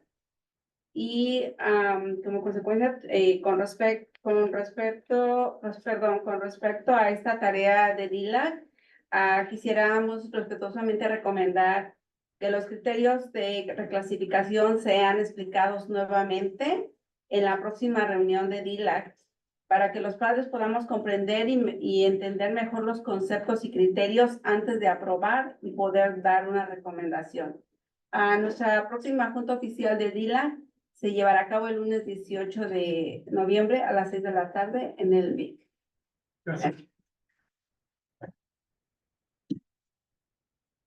Good evening, board members. DLAC had I'm giving the DLAC update for the Vista School Board. DLAC conducted their first official meeting on Monday, October 28th. At this meeting, members participated in the yearly DLAC training, and we also had elections for president, vice president, parliamentarian, and secretary. The elections for the president, vice president, parliamentarian, and secretary were as follows. For president, Ana Cruz, representing Vida and Mission Vista High School. For vice president, Olena Hutovska, representing Breeze Hill. For parliamentarian, Esmeralda Chora, representing Roosevelt. And secretaries, Soraya Gutierrez, representing Vista High School, and Juliana Carreño, representing Casita. Our quorum was also met with 18 out of the 20 schools represented. And we completed task number 5, which was review and comment on the school district reclassification. In regards to this task, DLAC would like to respectfully recommend that the reclassification criteria be explained again at the next DLAC meeting so parents can better understand the concept and criteria before giving their next recommendation. The next official DLAC meeting will be held on Monday, November 18th at 6 p.m. at the Vista Innovation Center. Muchas gracias. Thank you. All right, next, we have board member report outs, 9A. We'll start with trustee Morocco. Yes, so I attended the DLAC meeting and I also attended the construction meeting yesterday at Bovier, which was exciting. And there was and I walked. And then I went to the Dia de los Muertos celebration at the VIC. Thank you, Kiki, for that. And I'm trying to remember that. It seems like there was a lot of stuff that I didn't understand. I don't remember all of it. But yeah, so just keeping busy. Trustee Vargas? Yep, on my end, I got to visit Rancho Buena Vista for their football game and invitation to sponsors. And then the following week was the big game, Rancho Buena Vista versus the High, which I got to participate, flip the coin. Go Longhorns, go Panthers. And then lastly, got to visit Bovier facility, and so looking at the drop of the concrete, so that campus is going to be a beautiful in 2 years, but I know that, there's a lot of work that goes behind it, and so thank you to our trades, the construction workers that are making that happen for our students. Great, and had a busy month.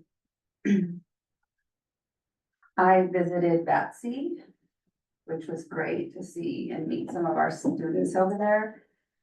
I attended an award ceremony for the design for the new Bovier Elementary at UC San Diego. We were given a design, I think it was a state or a federal. Federal, yeah, Renault Park. Yeah, so Renault Park was recognized for the design, and it was really nice to see recognition for how nice the campus is gonna be, how green it's gonna be, and innovative. And I visited Bovier and walked the site, the new construction. I went to the joint ribbon cutting for a new dental lab with Vista Community Clinic, which is like state of the art. They'll be providing dental services beyond a cleaning to our students in Vista, which is a great resource and a great partnership. I went to the pre-apprenticeship graduation for the first class over at the new welding and construction facilities at Rancho Buena Vista. Lots of happy families. And what else did I do? There was probably one more thing. Oh, I went to the football game last week, and that was fun. And I think that's it. I probably forgot something. Go ahead. Hello, I had a ton of business travel since our last meeting. I was gone about 22 days since September 12th. So that allowed me to attend our magnet steering committee meeting. There was a calendar committee meeting that I could not attend, and those are, I believe, the only committees I belong to that had meetings. I'd like to take a moment and just share that a Vista Unified employee, who's a dear friend of mine, passed away just 3 weeks ago. His name was Carl Truttle. He and his wife Martha both taught at Cal Ave for years, and he had a gift for small kids and even big kids. And I just wanted to take a moment and share about him and anyone who's in the room who knows him. Thank you. All right, is that everyone? Yeah, we all got to share. All right, next on the agenda is item 10, staff committee reports to the board. We have the VUSD Academic Achievement Fall 2024.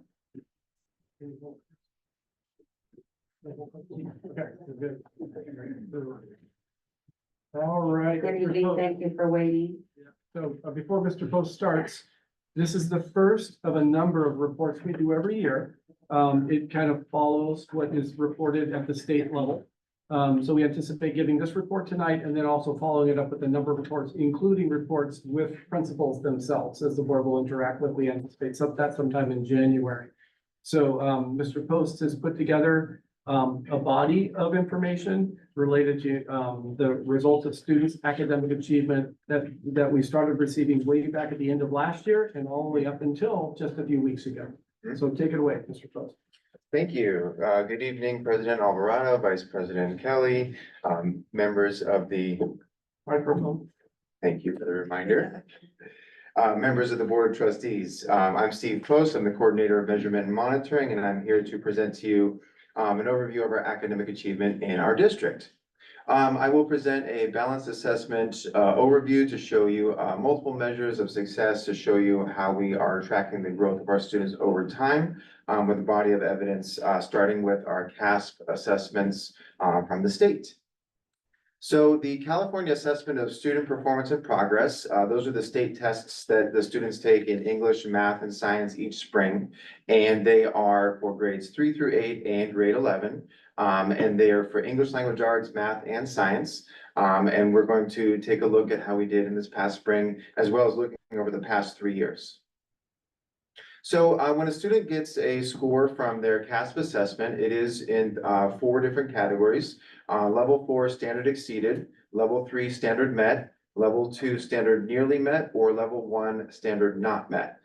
So the goal has been focused over the past years to look at that standard exceeded or standard met category, level 3 or 4. That's where we've all been aiming towards. But I do want to introduce to you some new language that's just been recently provided by the state from the California Department of Education, where they are reframing the grade level performance with levels 2, 3, and 4. So this is new language that I want to make sure that you are aware of, to make sure that you are able to understand that this shift is coming from the state, and that level 2 does demonstrate a foundational level of knowledge for grade level proficiency. The students may not be able to do the higher complex tasks, but they have that foundational knowledge. They have demonstrated that. So let's jump in. English language arts. This is the overview of our district in English language arts, looking at the 4 levels. You can see those color coded there. And about 43% of our students were at the met or exceeded level for English language arts in this past school year.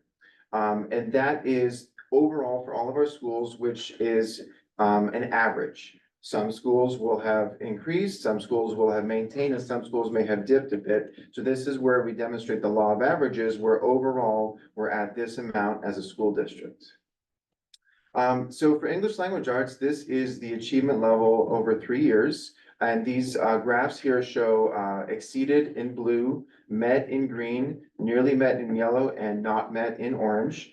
And you can see the percentages of students in each category. You can also see that on the right side, the percentages are combined for met or exceeded, as well as for nearly met and above. You can see that we're essentially stable or flat over the past 3 years in our achievement. There's not been any change in English language arts. And that's a trend that we're going to see is reflected statewide and countywide. So here we have our English language arts also presented by grade level, grades 3 through 8 and grade 11. What's notable here is that there's definitely variation, but if you look at 11th grade, that's an indicator of that growth and proficiency and learning over time.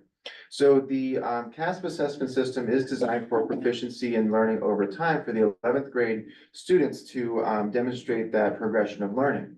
The Common Core state standards were backwards mapped from the end of high school or 11th grade, in this case, to demonstrate that students moving towards that had that cumulative learning. So we can point out a strength point here of about 61% of our students met or exceeded the English language arts standards in 11th grade. So that's a strength, absolutely, but there's always room for growth. Jumping to math. Mathematics definitely is an area where we can improve. And again, this is where we're not alone. This is a statewide trend where math is tougher for students to get to those met or exceeded categories. We have about 33% of our students overall in the entire district at the meet or exceeds category for mathematics in the past school year. Definitely more students in the not met category, unfortunately. So this is an area for us to grow and improve upon. Here we have the math achievement presented over 3 years. you can see that we do have a little bit of growth, actually. If you look at the percentage of students in the met or exceeded categories, there is, growth over the 3 years. From, this past school year, we went up by 1.2 percentage points, and over 2 years, we've gained by 3.2 percentage points. So that growth is notable and something to celebrate, hard work by our teachers and our students, but we absolutely have room to grow. This is something we'll have to focus on for instruction, and collaboration with our teachers.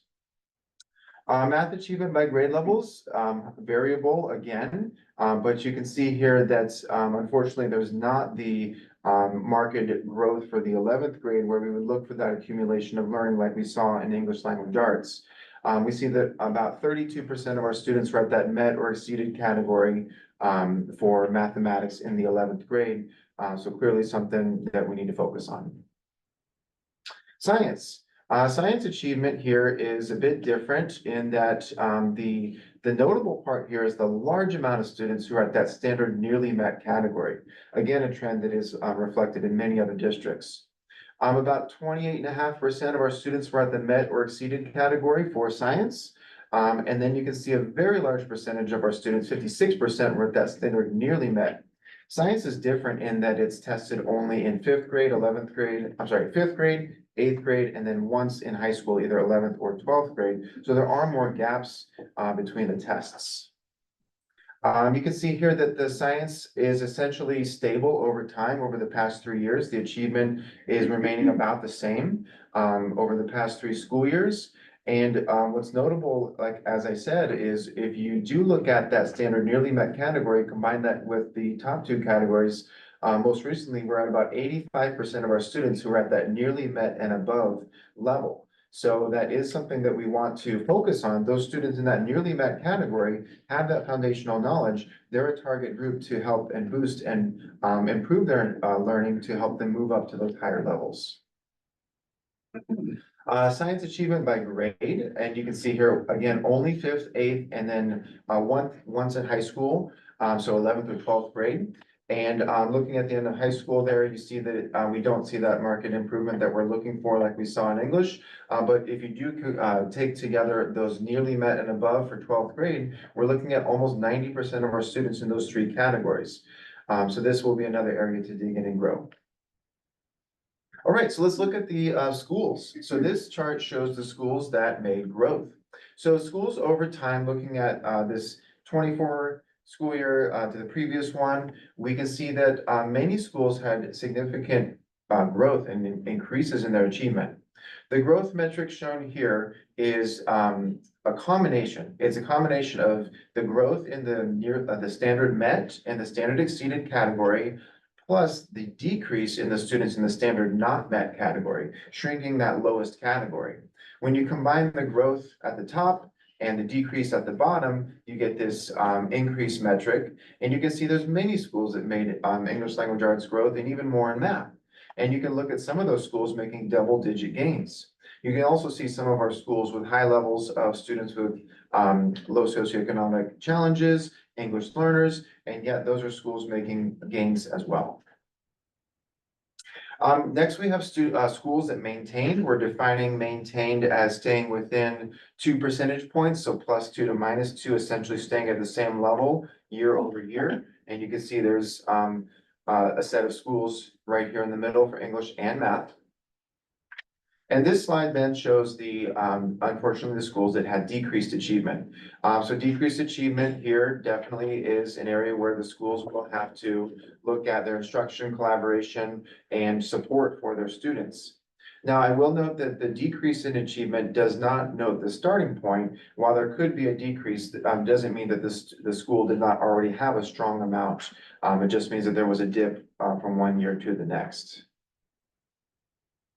This is an interesting slide showing an article from the San Diego Union Tribune. This is an article that pointed out the overall achievement for the 10 largest school districts in our county. You can see Vista Unified right in the middle, as we are in about the fifth largest in the county. And you can see the percentages of kids who are at met or exceeded for English and math. And the trend is clear that locally, districts were mostly stable. As you're seeing, for our scores, we're seeing that across the board, up or down a percentage point or two, or right at the same. And the other trend that the article pointed out was that districts with larger percentages of kids who are socioeconomically disadvantaged had generally lower students, lower percentages of kids who are met or exceeded standards. Not a new trend, it's statewide and something that's reflected in our districts around us. One notable data point here is Vista Unified is most demographically similar to Oceanside and Escondido, local districts with similar demographics, and we have outperformed them in our English and math metrics here this year. So next steps, there's work to do, of course. The administrators and the teachers have already noted the strengths and have begun using them to inform their instruction, using them in collaboration and professional development, using them to focus on all the student groups, using it to inform instruction in ELD, universal design for learning. And we will continue to look at this and track this with our other local assessments, which also use similar metrics that the task assessments produce, like Lexile and Quantile. Okay, so we're going to present a range of achievement. So English language development is next. We have about 2,800 students in our district who are English learners, which is about 16% of our district. They're in different categories. They could be a newcomer or a long-term English learner, or even at risk of being a long-term English learner. Regardless, they all take the LPAC exam each year. And so you can see here from last year, overall district-wide, about 14% of our students were at that level 4 for the LPAC, which is the highest level for well-developed. And that's something that we've seen for a number of years, where over the past 3 years, we've been at about 14% of our students earning that level 4 for the LPAC. That's a demonstration of their English proficiency that's taken them years to develop. To get that level 4 is a great indicator ready for reclassification. And you can see that it's essentially stable over time over the past 3 school years. So it's reclassification, students, English learners who meet all the state criteria for reclassification can be redesignated as reclassified. And we look at our percentages over the past 3 years, and it's similar. About 12 to 14% of our students have earned that reclassification mark over after many years of working towards their English proficiency.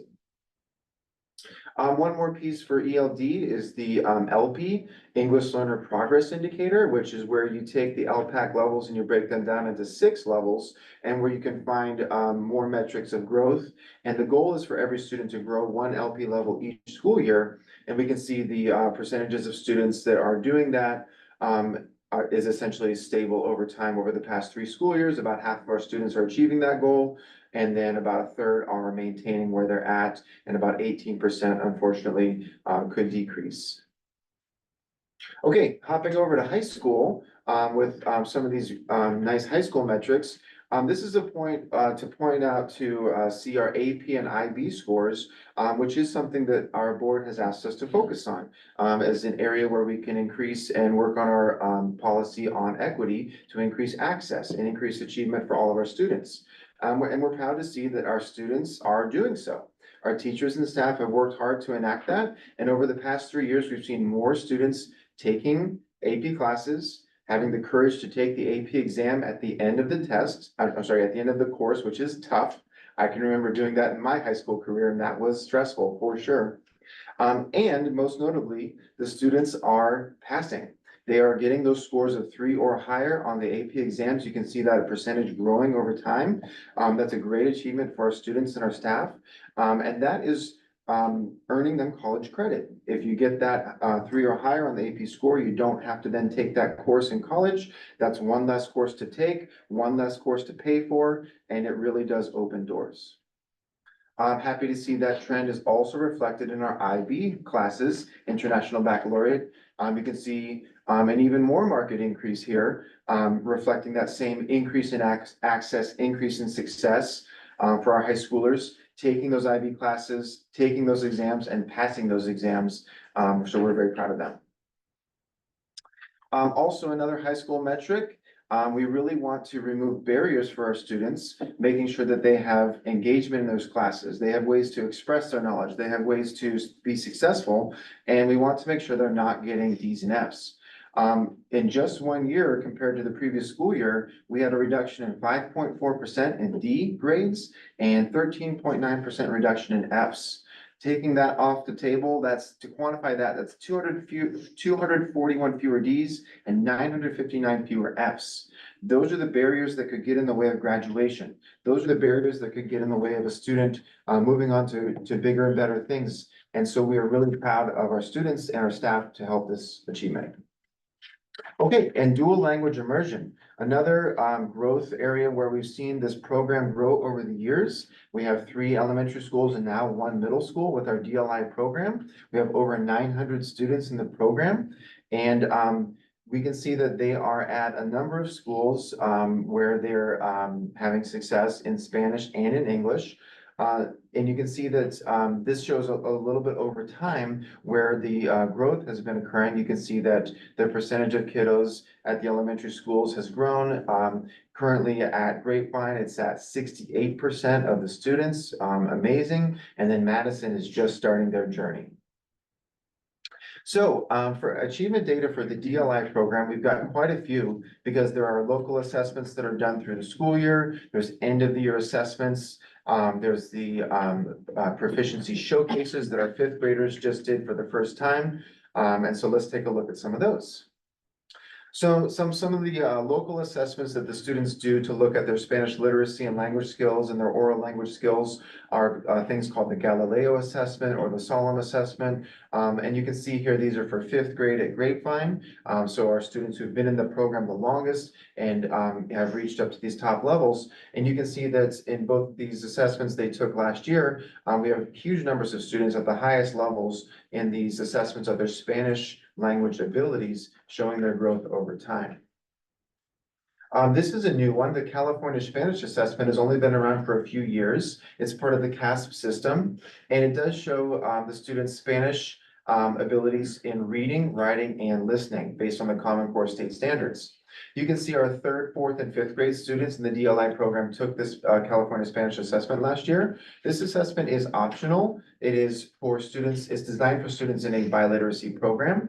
And you can see our students' growth over time increasing from 3rd to 4th to 5th grade, and right in line with our county and state peers, which is something to be proud of, to see that our program, which is relatively new, is doing very well compared to other school districts around us.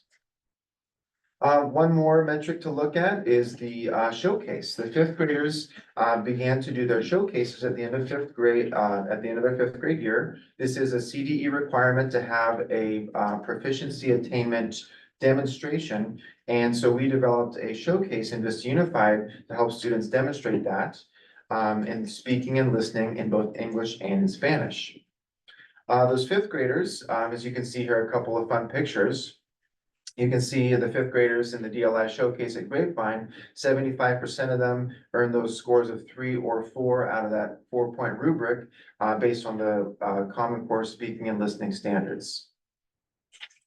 And then looking at some English language proficiency data for our DLI kiddos, you can see that in the top in the yellow, that's the numbers of students who reclassified in elementary school. There were 72 students who reclassified in elementary school last year. 50 of them were in the DLI program. That's 69% of those students who reclassified.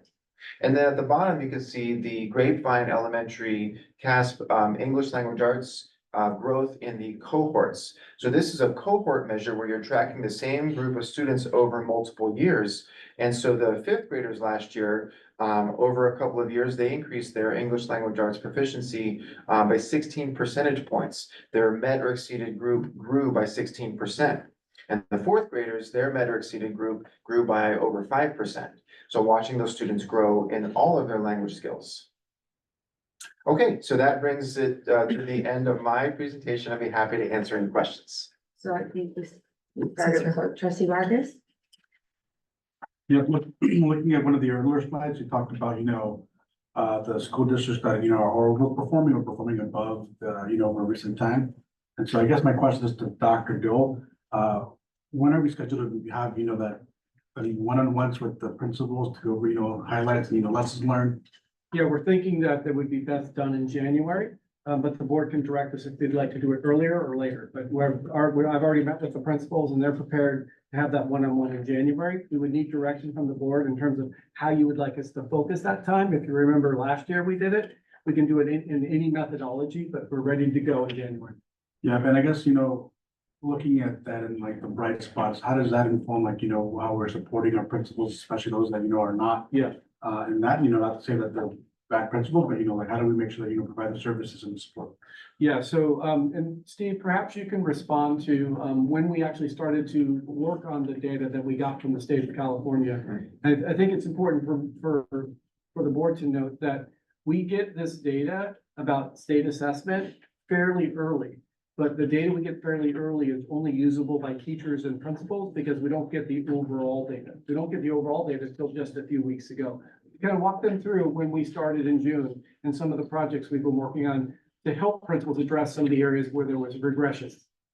Yeah, so we get the preliminary data in June. Oh, thank you for the reminder.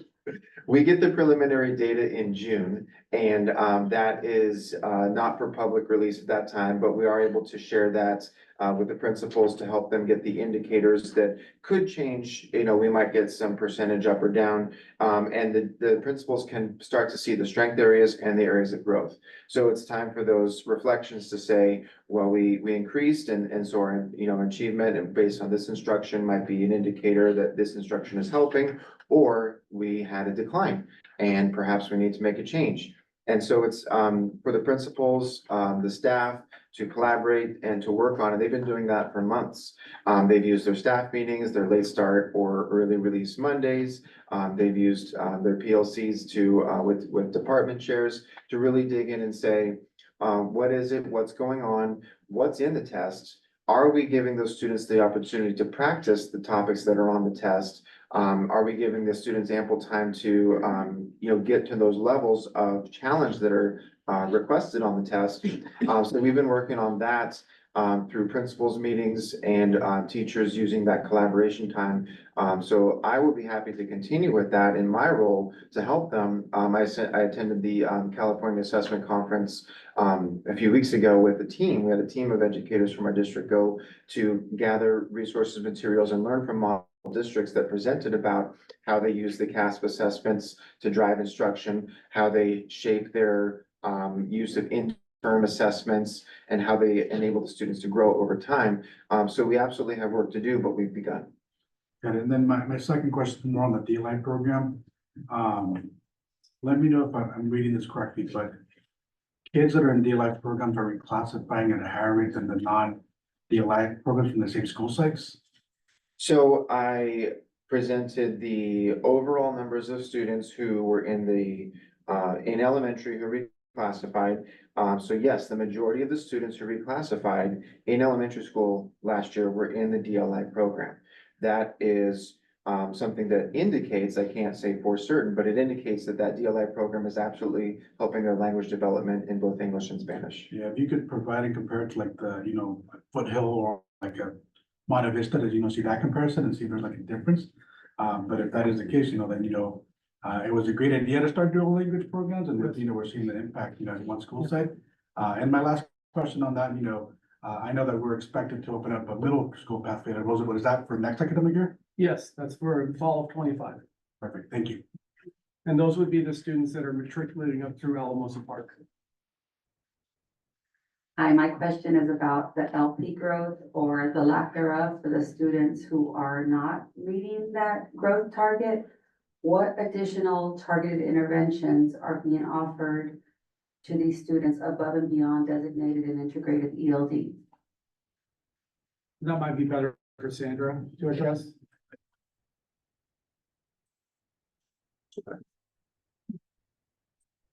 Thank you. I would love to talk about what we're doing. So one of the things working with our ELD resource teachers as well as our administrators this year We have spent quite a bit of time, number one, helping them to dig in and understand this data.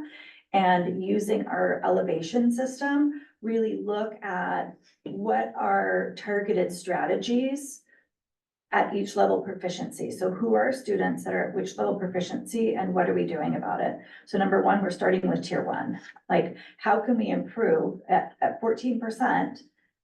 14% is good, but we would like to see more. So we first have to focus in on tier one. What are we doing to make sure that every student is having those opportunities every day in every subject area to grow and develop their English language proficiency?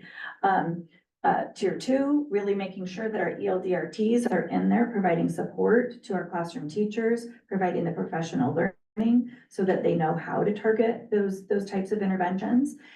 And then each school, we've been encouraging our administrators to make use of their SPSAs and to offer outside of the school, so in an extended learning time through ELOP, opportunities for students to receive additional English language development support. And it's been a request of our DLAC to expand that. And so I've been working with Kelly in our compliance department to look at where are those sources of funding and are there any additional contracted services that we can provide in that ELOP time. And then my second question is similar, but not really. In terms of our long-term English language learners, I'd like to see the metrics on how many or what percentage of our kids are still duly identified and long-term English language learners, please. And it wasn't in this report, but I would like to give it to us fairly soon so we can, you don't know what you don't know. So we need to definitely keep working on that. Thank you. Me, okay. Thanks for this report. Starting back at the front of, I'm gonna refer to slide 7 and slide 10. You can cue those up. Well, here's my question in general, like 42%, that's not great. We don't want our kids, 42% of our kids to be meeting and exceeding standards. And then in math, same thing applies. And I know that we're making a huge commitment to personalized learning. And I was wondering if you could give some thoughts about, like this test and what you've learned, from the conference you just talked about and what we might be able to look forward to in the future as a more robust tool that might evaluate our students, aptitudes or accomplishments, just like we've re-examined that in our own district. Is this something that the state of California is looking into, or is this like, you've got to be able to sit and fill in the bubbles and, this is the only way to show your proficiency? Yeah, great question. Couple layers to address that. So first off, I agree with you that there is absolutely room for growth. And we want to make sure that we have a balanced assessment system that leads up towards the CASP assessment at the end of the year. We've implemented some new assessment systems that have data metrics that actually align with the CASP, the Lexile and the Quantile levels, which is going to allow us to look for that growth over time, to track that in a better way. As you said, personalizing that to see in individual students, to see if they are making growth or perhaps are staying at the same level. Secondly, one of the aspects that I would like to continue to grow is the use of data to inform instruction. I'd like to do more of that. I'd like for staff to use that more regularly, to be more competent and able to really dig into, like you said, individual students, to have more individual discussions with students, making sure the students know where they're at. Number one, do they know? And number two, are they engaged in wanting to make that growth? Because if they're less engaged, then perhaps they're not as motivated to make that growth. And so I think that there's a lot of opportunity for us to learn more about what's in the exam and make sure that our students are prepared for that. I think what you're saying is accurate in that we want to make sure they are at that time ready to demonstrate what they've learned. In order to do that, we have to give them practice on those types of prompts, those higher levels of thinking, those complex tasks over and over and over through the school year. So that's better utilizing the interim assessment systems that are provided from the CASP system, something that I would love to help all of our schools grow. And I would love to share, and I learned quite a bit about that recently. There's more than ever. There's more in science, there's more in math, there's more in English, there's more in each category, even for LPAC. And so those interim assessments, giving those students more chances to grow, you're gonna get more data along the way. You're gonna be able to look for that, and you're gonna be able to align that to the other local measures so that it's not a one-time, end of the year snapshot that the students may or may not be fully prepared for. I had another part to my question, which was something you alluded to. Thank you for that answer, by the way.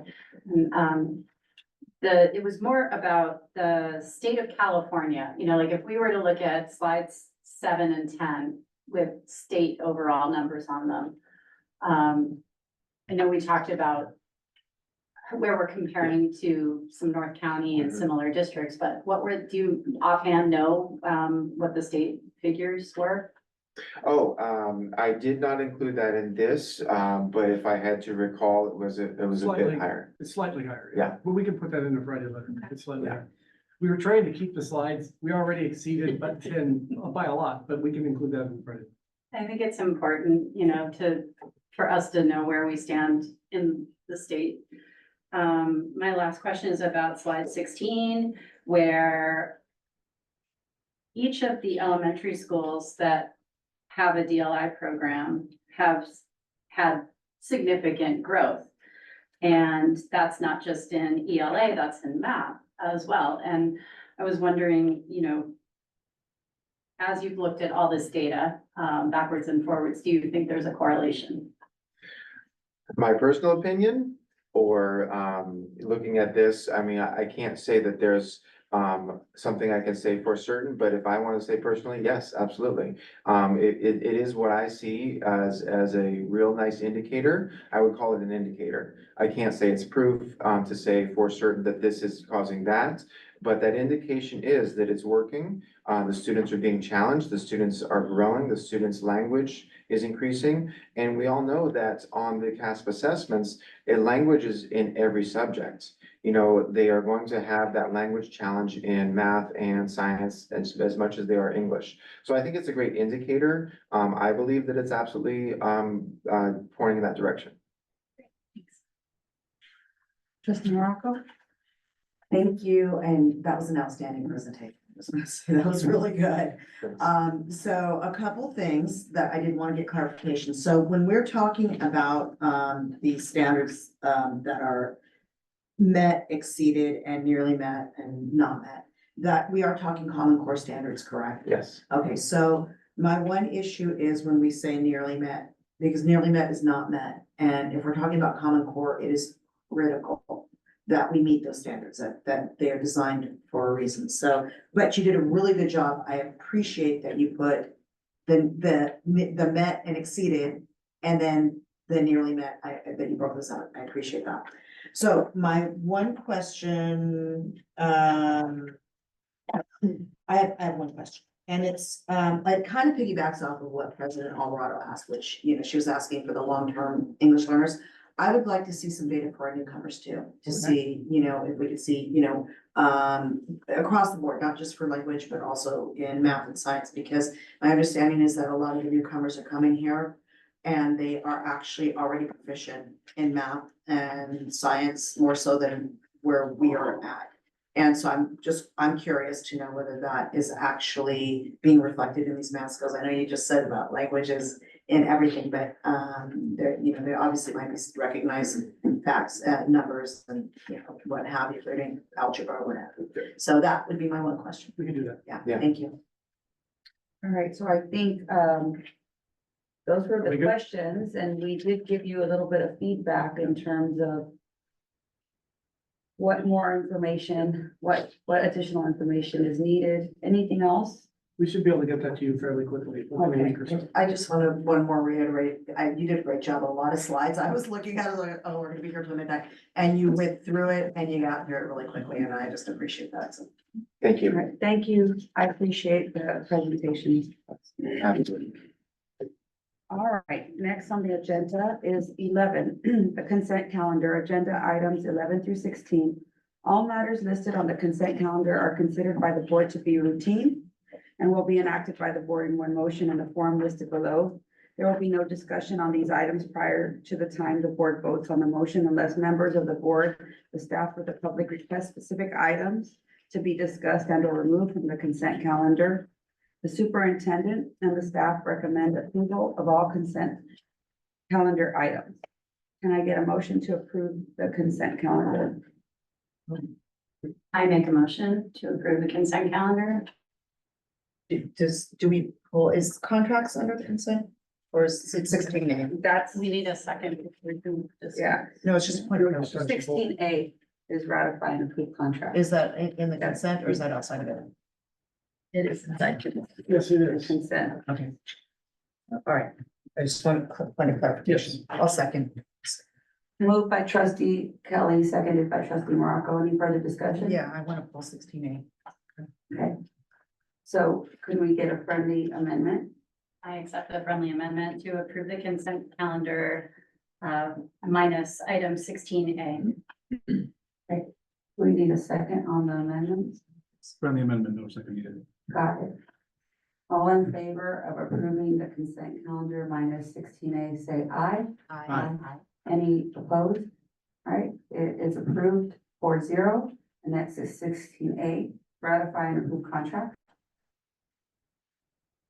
All right, this is for items, this is for items number 33 and 34. On there, that's the non-public agency IAs, the two IAs. Sure. I just want a little bit more clarification on that because that's a lot of money. So I would like to have on both of those, $3 million for pro care and then the 820 for the other, and then that gets Rachel's question, I think. So the $3 million, it's bringing it up to 3.5, and then the second one is, I believe, for sped. And it's 820,000 to get IAs. Yeah, they're both spent. Yeah, they're both sped. I again want to just reiterate that I'm wondering if we could just pay our people more and maybe we wouldn't need to spend that much. So that's just a little bit more clarification on those contracts, please. I just can confirm that for every vacancy, there is an agency aide. We do not have additional agency aides for that. So it is a one-to-one match on the vacancies. And as we're going through working with our unions, that's the goal, is to ensure that we have our own employees working in those classrooms with the students. Awesome, thank you for that. And I'm good, and I move that we approve 16A. So moved. I'll second it. Moved by trustee Morocco and seconded by myself. Approve 16A. Any further discussion? Seeing none, we'll call for the vote. All in favor of approving 16A, say aye. Aye. Aye. Any opposed? 16A is approved 4-0. Next on the calendar is 17A, ratified purchase orders. I'll make the motion to approve 17A. Second. Any further discussion? Moved by myself, seconded by trustee Kelly. Seeing none, call for the vote. All in favor of approving 17A, say aye. Aye. Any opposed? Any abstentions? Aye. All right, 17A is approved with 3 ayes and 1 abstention. Next is 17B, approve the final settlement retirement plan, the SERP employee notification. We were trying to get pushed down for good evening. So we are at the point with our SERP, or early retirement incentive, at the final stage of approval by the board.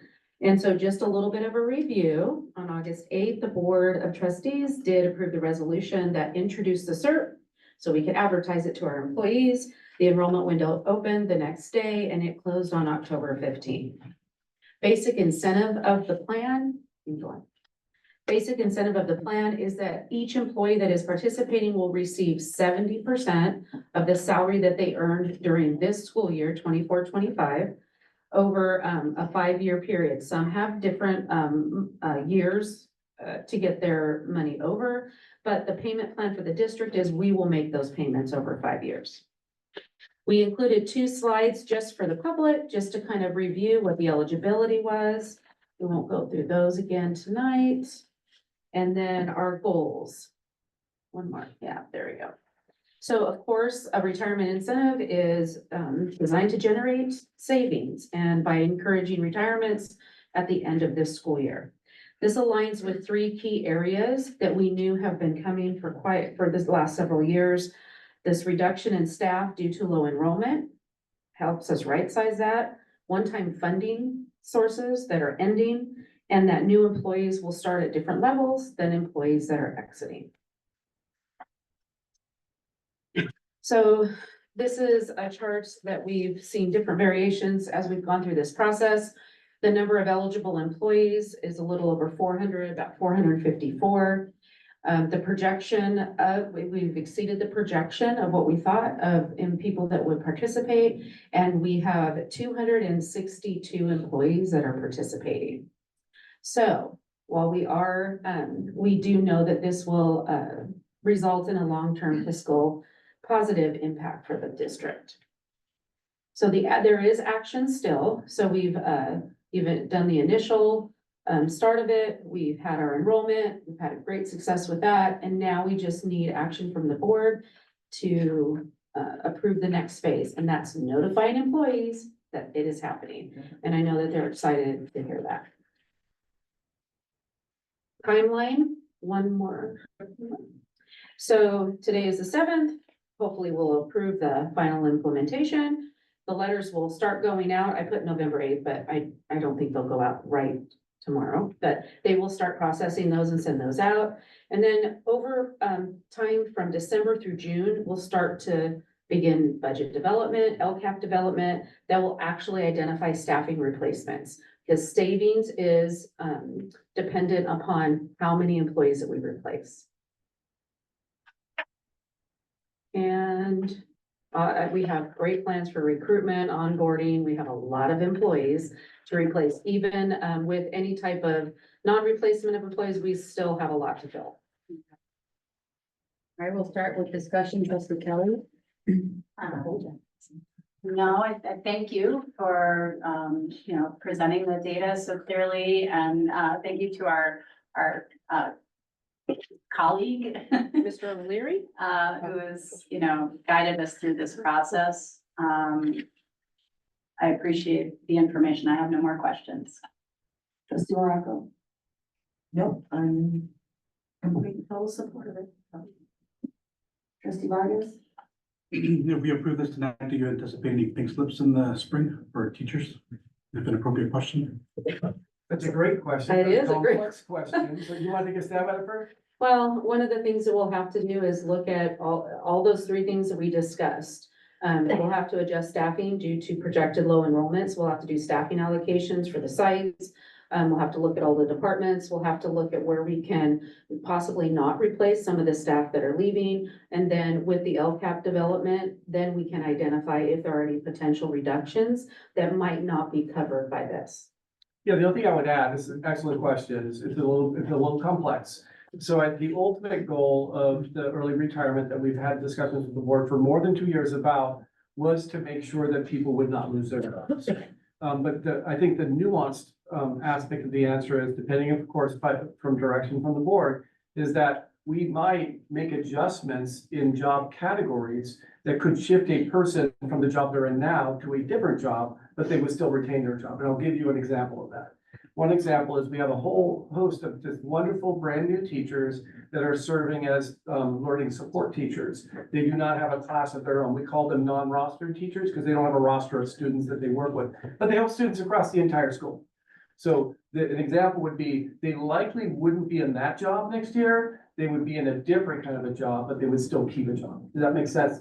So while there might not be a layoff, there will be job changes we anticipate. And by the way, that could apply to classified as well. And we've done that before. When we did the reduction at Rancho Minerva, there were some shifts in jobs and some employees, classified employees were not in the original job they had, they were in a different. Some actually were able to get a job boost, move into a different job that paid more. So it's possible that there could be layoffs, but our goal is for people not to lose their jobs. Thank you. I don't have any questions, so with that, I'll make a motion to approve the final supplementary retirement plan employee notification. I second. Moved by myself, seconded by trustee Morocco. Any further discussion? All right, seeing none, we'll call for the vote. All in favor of approving 17B, say aye. Aye. Any opposed? Any abstentions? 17B passes 4-0. Next is 17C. Approve the MOU between Vista Unified School District and the California School Employees Association, Chapter 389, regarding Article 10.3. I move that we approve 17C. I'll second. Moved by trustee Morocco, seconded by myself, trustee Alvarado. Any further discussion on 17C? Seeing none, we'll call for the vote. All in favor of approving 17C, say aye. Aye. Aye. Any opposed? 17C is approved 4-0. Next is 17D, approve the MOU between Vista Unified School District and the California School Employees Association, Chapter 389, regarding the increase of number of workdays per year for special education community liaison. I move that we approve 17D. Second. Moved by trustee Morocco, seconded by trustee Kelly. Any further discussion? Seeing none, we'll call for the vote. All in favor of approving 17D, say aye. Aye. Aye. Aye. Any opposed? 17D is approved 4-0. Next is 17E, the MOU between Vista Unified School District and the California School Employees Association, Chapter 389, regarding athletic trainer job description. I move that we approve 17, the MOU between, about the. 17E. 17E, thank you. Second. All right, moved by trustee Morocco, seconded by trustee Kelly. Any further discussion on 17E? Seeing none, we'll call for the vote. All in favor of approving 17E, say aye. Aye. Any opposed? Motion carries 4-0. Next is 17F. Approve the interim contract for the Assistant Superintendent, Educational Excellence and Innovation. You go ahead. I make a motion to approve 17F. Second. Moved by trustee Kelly and seconded by trustee Morocco. Any further discussion? Seeing none, we'll call for the vote. All in favor of approving 17F, say aye. Aye. Any opposed? Any abstentions? 17F is approved 4-0. Next is 17G, approve the resolution 25-16 to determine no competition advantage to public bidding Cigna. Would you like an explanation? Would you guys like an explanation on the Cigna public bidding? Sure, go ahead. The short answer to this is a remnant of the pandemic. During the pandemic, we couldn't use our copiers, and therefore the copiers have an extended life use, and we can extend our contract for these copiers to provide savings to the district because they were not used. And the County Office of Education verified that they saw no advantage of going out to bid for this, that it actually would come in well above the rate. So this is a resolution required to accept this cost savings for the district. I move that we approve 17G. Second. Moved by trustee Kelly and seconded by trustee moved by trustee Morocco and seconded by trustee Kelly. Any further discussion? All right, seeing none, we'll call for the vote. All in favor of approving 17G, say aye. Aye. Any opposed? All right, any abstentions? All right, 17G is approved. Next is 17H, approve the annual organizational meeting date set for Tuesday, December 17th at 6 p.m. I move that we approve 17H. And I second. Moved by trustee Morocco, seconded by trustee Kelly. Any further discussion? Seeing none, we'll call for the vote. All in favor of approving 17H, say aye. Aye. Aye. Any opposed? Any abstentions? 17H is approved 4-0. 18 is continuation of item 6A, presentation by community members, but there are no more full cards, so we'll go to 19A. board business and discussion, recognition of outgoing board members.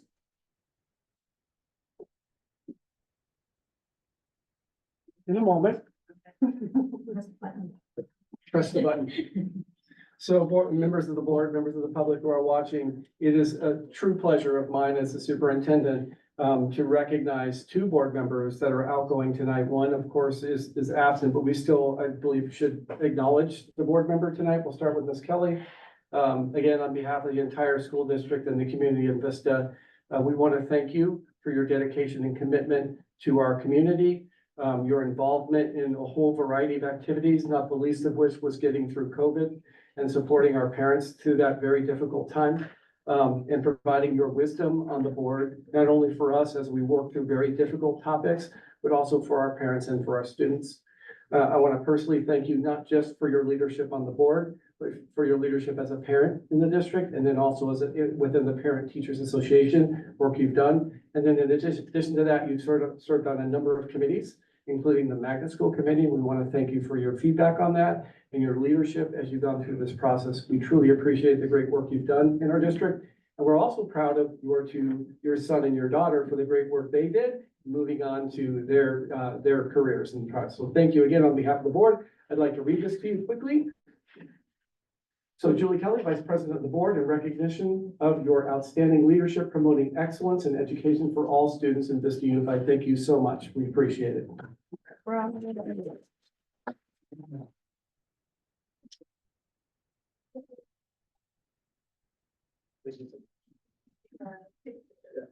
now, it's better to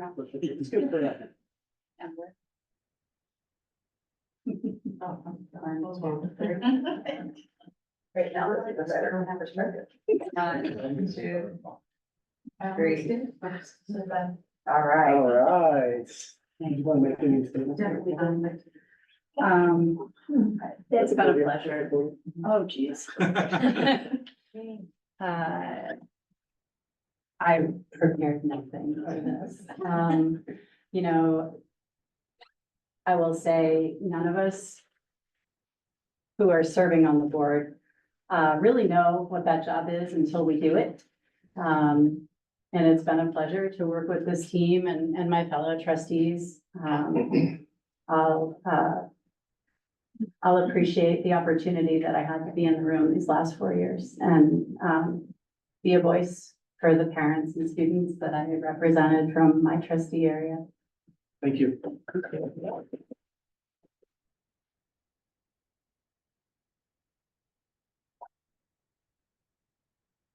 Okay, and while Ms. Smithfield is not, Trustee Smithfield's not here tonight, I think it's appropriate for me to say a few words about Rosemary Smithfield. I have known Rosemary Smithfield for more than 20 years. She is an amazing individual. She's an absolutely fantastic teacher. I've actually seen her in action when she was in the classroom with students. She truly has a heart for students and their families. She is an advocate. She is committed to all of the support systems that our parents and our students need. She's also committed to staff members in this district. She, in addition to being a teacher, she was a member of the Vista Teachers Association for many years and was an advocate not only for students and parents, but for teachers and staff. As a member of the board, she has been proactive on a whole variety of topics over many, many years, almost 8 years, including the work on our facilities. She continues to be an advocate for improving our facilities across the district and has worked closely with a number of board members, Trustee Morocco recently, and of course, Trustee Morton previously. So we want to thank her for her work on facilities. And we also want to thank her work with Trustee Vargas on the genesis of our DLI program, along with President Alvarado. We're so proud of that DLI program, and we wouldn't be having a conversation about some of the improvements the DLI program has made without the leadership of Trustee Smithfield, of course, Trustee Vargas, and Trustee Alvarado. So on behalf of the entire city of Vista, our district, I just wanted to thank Trustee Smithfield for the great leadership and work she's done over many, many years. We'll make sure that she gets this, and hopefully she'll have an opportunity in the future when she feels better to be able to address our community. Thank you. Let me read this. It says, Rosemary Smithfield, Board Trustee, in recognition of your outstanding leadership promoting excellence in education for all students. I should also say that Trustee Smithfield served as president of the board and all of the other officers 2 times, actually. So not only was she a member of the board, she was a leader of the board for many years. Thank you.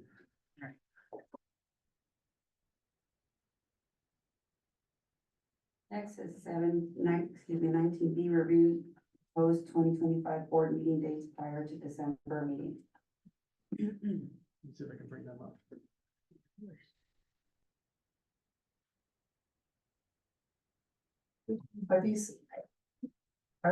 Are we gonna go over these again in December or is these? Yeah, it's, Yeah, it's not an item tonight. We do this every year. Yeah. It's something just to get feedback on. You do not have to give me feedback right now or Chris. We just like feedback, so we prepare for December. They're Okay. approved in December. Is it okay if I give you feedback in an email? Like, Absolutely. when I can go through my calendar? a little bit? Absolutely. Yeah. And again, these will be officially approved in December with the new board. Right, thank you. So, does anyone want to give feedback or just not right now, later? I don't need to give. Yeah, it's, if you guys have feedback, by all means give feedback. I just don't have any right now. I wanna, get home and, check some, like, talk to my husband and see if there's travel plans or anything like that. Oh, okay, yeah, well, in that case, we'll just wait until the next meeting, but now we have the list to take back with us. Yeah, it's just a formality. We have to publish a list now in preparation for December. Sounds good. All right, next is the 19C review board member committee assignments prior to December meeting. Another formality, again, we're just making everyone aware of what the committees were because we will assign committee work in December and likely January. Sometimes it takes the board a couple of months to figure it out. So again, we just want to make sure you're aware. All right. Next is 17D. All right, why do I keep saying 17? 19D, request for future board agenda items or other business. None, we'll table that or actually postpone it to a further date. All right, 19E, board member reports or comments. 19F, board members' reflections. And in that case, we'll go to 9. I do have one thing. I wanna wish, I'm sending thoughts to, Trustee Smithfield right now. I hope she gets better soon. Okay. All righty. 19G, our next regular board meeting will be Tuesday, December 17th, 2024. So again, it's Tuesday, not Thursday. Oh, yeah. I adjourned this meeting at 9:33.